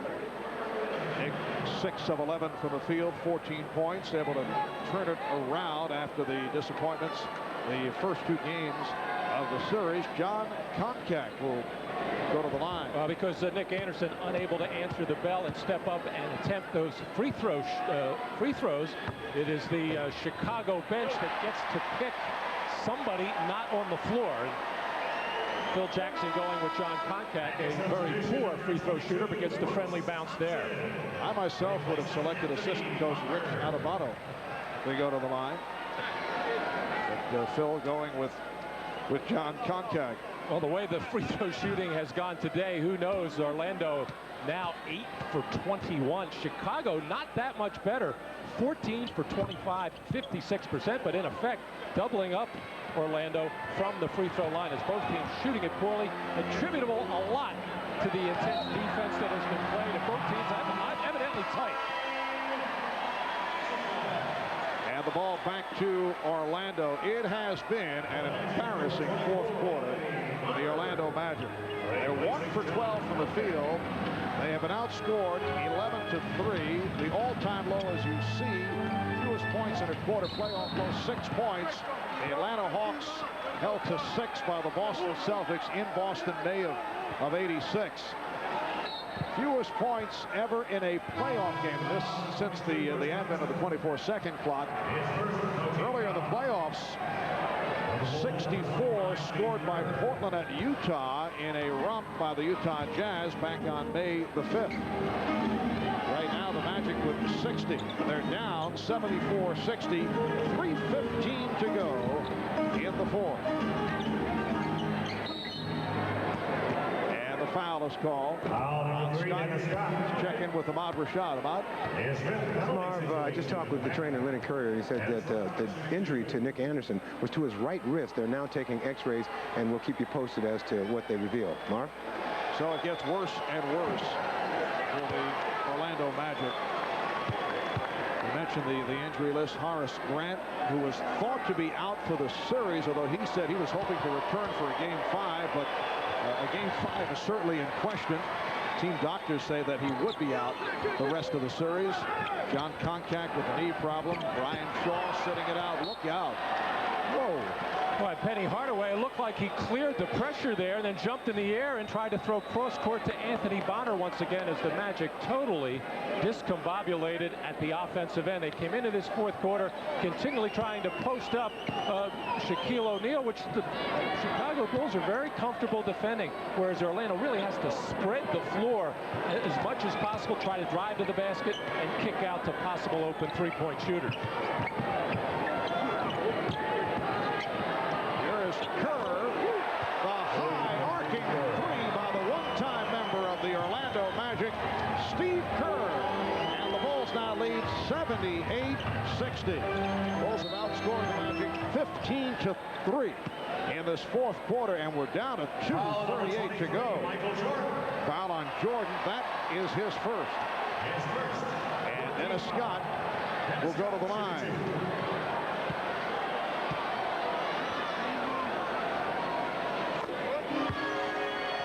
Only 6 points for Dennis Scott. Matt, it's so difficult to measure low moments, but I would have to say since the turn of this very young franchise, and you look back at the sweep at the hands of the Houston Rockets in the previous season, they were disappointing their first trip to the playoffs, but I would say this game today would be right there in terms of it doesn't get much worse. And it's so puzzling because of how good the Orlando Magic have been on this home floor. They get themselves going, they get the crowd going, and they generally play very well in this building, even when they do have injury problems, as which they have today with no Grant Shaw. Scottie Pippen now has 27 points, 3 of 4 from downtown. Here's Thompson. And a foul is called. It's a loose ball foul with 2 minutes and 4 seconds remaining in this fourth quarter. Orlando is now 1 for 13 from the field in the fourth quarter. But you have to give a lot of credit to the Chicago Bulls. They came into this series with a very, very good defensive scheme that really didn't get a chance to work in Game 1. They just blew the Magic out early. And in Game 2, they get behind by 18, turn it on midway through the third quarter with their pressure defense, and came into this game with 3 days to prepare, very comfortable with how they were going to defend Anfernee Hardaway and Shaquille O'Neal in particular, as Michael Jordan, who took a hard fall about 5 or 6 minutes heading to the locker room with trainer Chip Schaefer. And on a day when Michael really wasn't Michael Jordan, Scottie Pippen came up big with 24 points, the rebounds, the assists to hold the Chicago Bulls team together. Numbers on Jordan: 5 of 14 from the field, 17 points. Rodman with rebound number 15. We're just under 2 minutes to go in this fourth quarter. The Magic 1 of 14 from the field in the fourth. They have been outscored in this fourth quarter 20-5. So that low for a quarter in NBA playoff history is in sight. The low is 6. The Magic with 5 points. Hardaway for Thompson. Crowd filing out here at the arena. Donald Royal able to hit, so Orlando will not hit the record books for lowest number of points in a quarter in NBA playoff history. They now have 7 points in this fourth quarter. Coming coming up on a minute to go in the fourth. What has been a bleak performance by the Magic and another splendid all-around game for the Chicago Bulls. Steve Kerr now has 8 points, and the Bulls lead 84-64, and they will go up 3 games to nothing in this best of 7. Hardaway hitting a 3. Hardaway has 18. Chicago able to do the job against Shaquille O'Neal. Only 17 points for Shaquille. Oh, look out. O'Neal accidentally, I think, caught Rodman side of the head. 4th foul by Shaquille. But a stunning 1 of 9 at the line. I say stunning even for Shaquille with all his problems at the free throw line. Bulls have now outscored the Magic 21-10 in this fourth quarter, with 38 seconds to go. And even though today Chicago got a lot of second shot opportunities, they really didn't turn them into the kind of points that they sometimes are capable of doing. The Magic didn't turn the ball over that much, leading to a lot of fast break opportunities, although the Bulls certainly had the edge in that area. What did the Magic in today in particular was just their very poor offense and very poor perimeter shooting. But the Chicago Bulls, that is what they want to take away in this series. And of course the Bulls defense had something to do with the problems of the Orlando Magic, but once again the Magic not able to hit from the outside. Dennis Scott continuing to struggle. 1 of 9 from the floor, 1 of 7 from three-point range.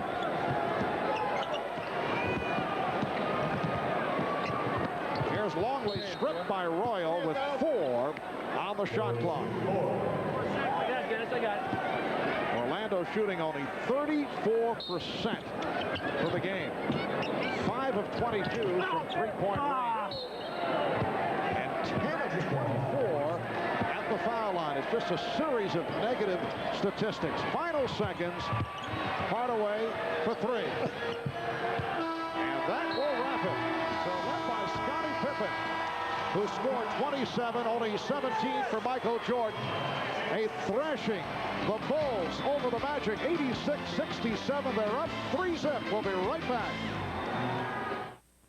Oh, Bill, did I tell you what Patty said that Rachel heard about what Mark said about Patty? Well, Bill, are you listening? Anyway, Patty ran into Rachel, who had run into Mark at a party. So, according to Bill, are you listening to me or to the game? 5 ticks left on the clock. Missiles down by 1. Just a reminder, this game brought to you by Miller Lite. When you've got the great taste of an ice-cold Miller Lite, life is good. Smith inbounds to Wakeman through the paint. Tomahawk jam. Yes!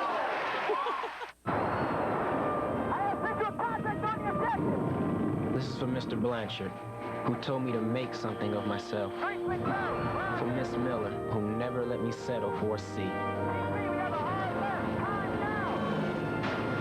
For my parents, who believe in my dreams.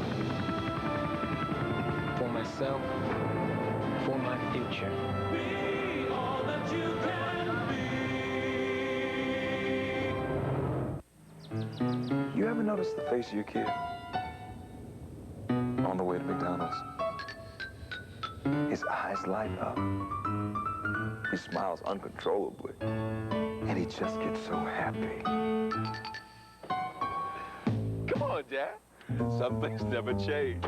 Now McDonald's has a new kind of burger, the Arch Deluxe, with the taste, toppings, and big size grown-ups love. The new Arch Deluxe, the burger with the grown-up taste, also available with bacon. Last night, the Jazz hit a high note. The mailman delivered in a big way as Utah won at home. Now the Jazz try to even the score.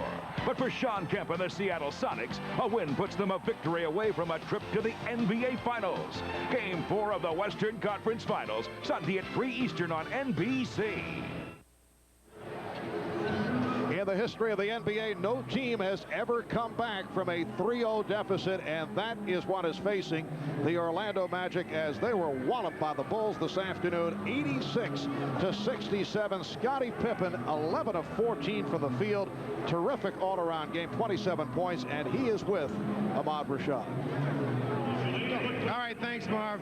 Scottie, you look like like the Scottie of old today? I'm telling you, everything is coming back. You struggled a little bit in the series against New York, but today everything was back together. Yeah, I felt great today, Ahmad. I had a good rhythm on my shot, and you know, it seemed like no one else could get anything going, so I was a little bit aggressive more today this game than I have been in this series.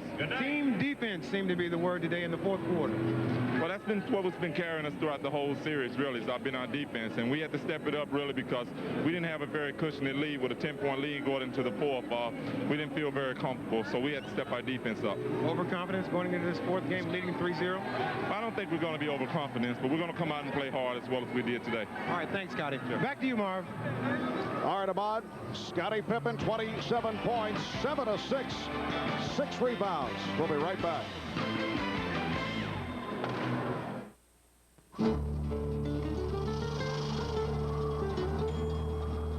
It's the only one out there. And here it comes.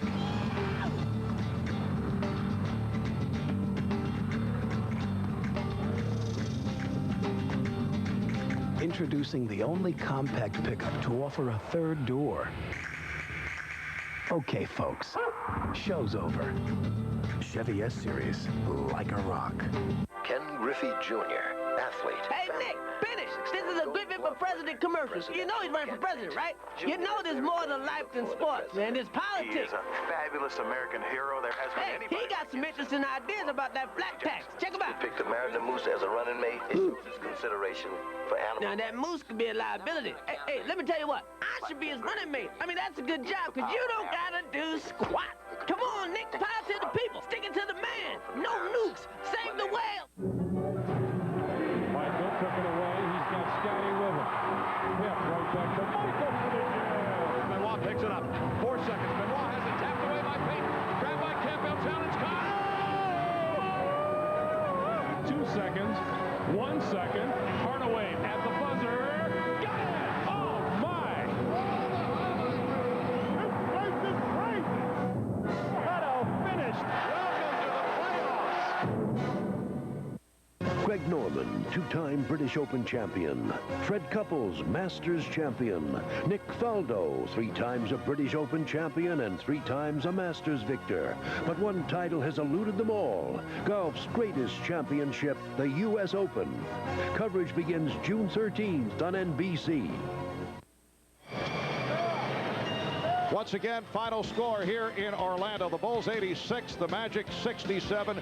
Bulls lead the best of 7, 3 games to nothing. The NBA playoffs at NBC will continue tomorrow, starting at 3 Eastern with NBA Showtime, and then Game 4 of the Western Conference Finals between Seattle and Utah. Tonight on NBC, after an all-new Malibu Shores, it's the comedy movie premiere of Kids in the Wood with the stars of Fresh Prince, Full House, Family Matters, Blossom, Grace Under Fire, and Designing Woman. That's tonight right here on NBC. From Matt Guokas, Ahmad, Rashad, and Jim Gray, I'm Marv Albert saying so long from the arena. This has been the NBA on NBC.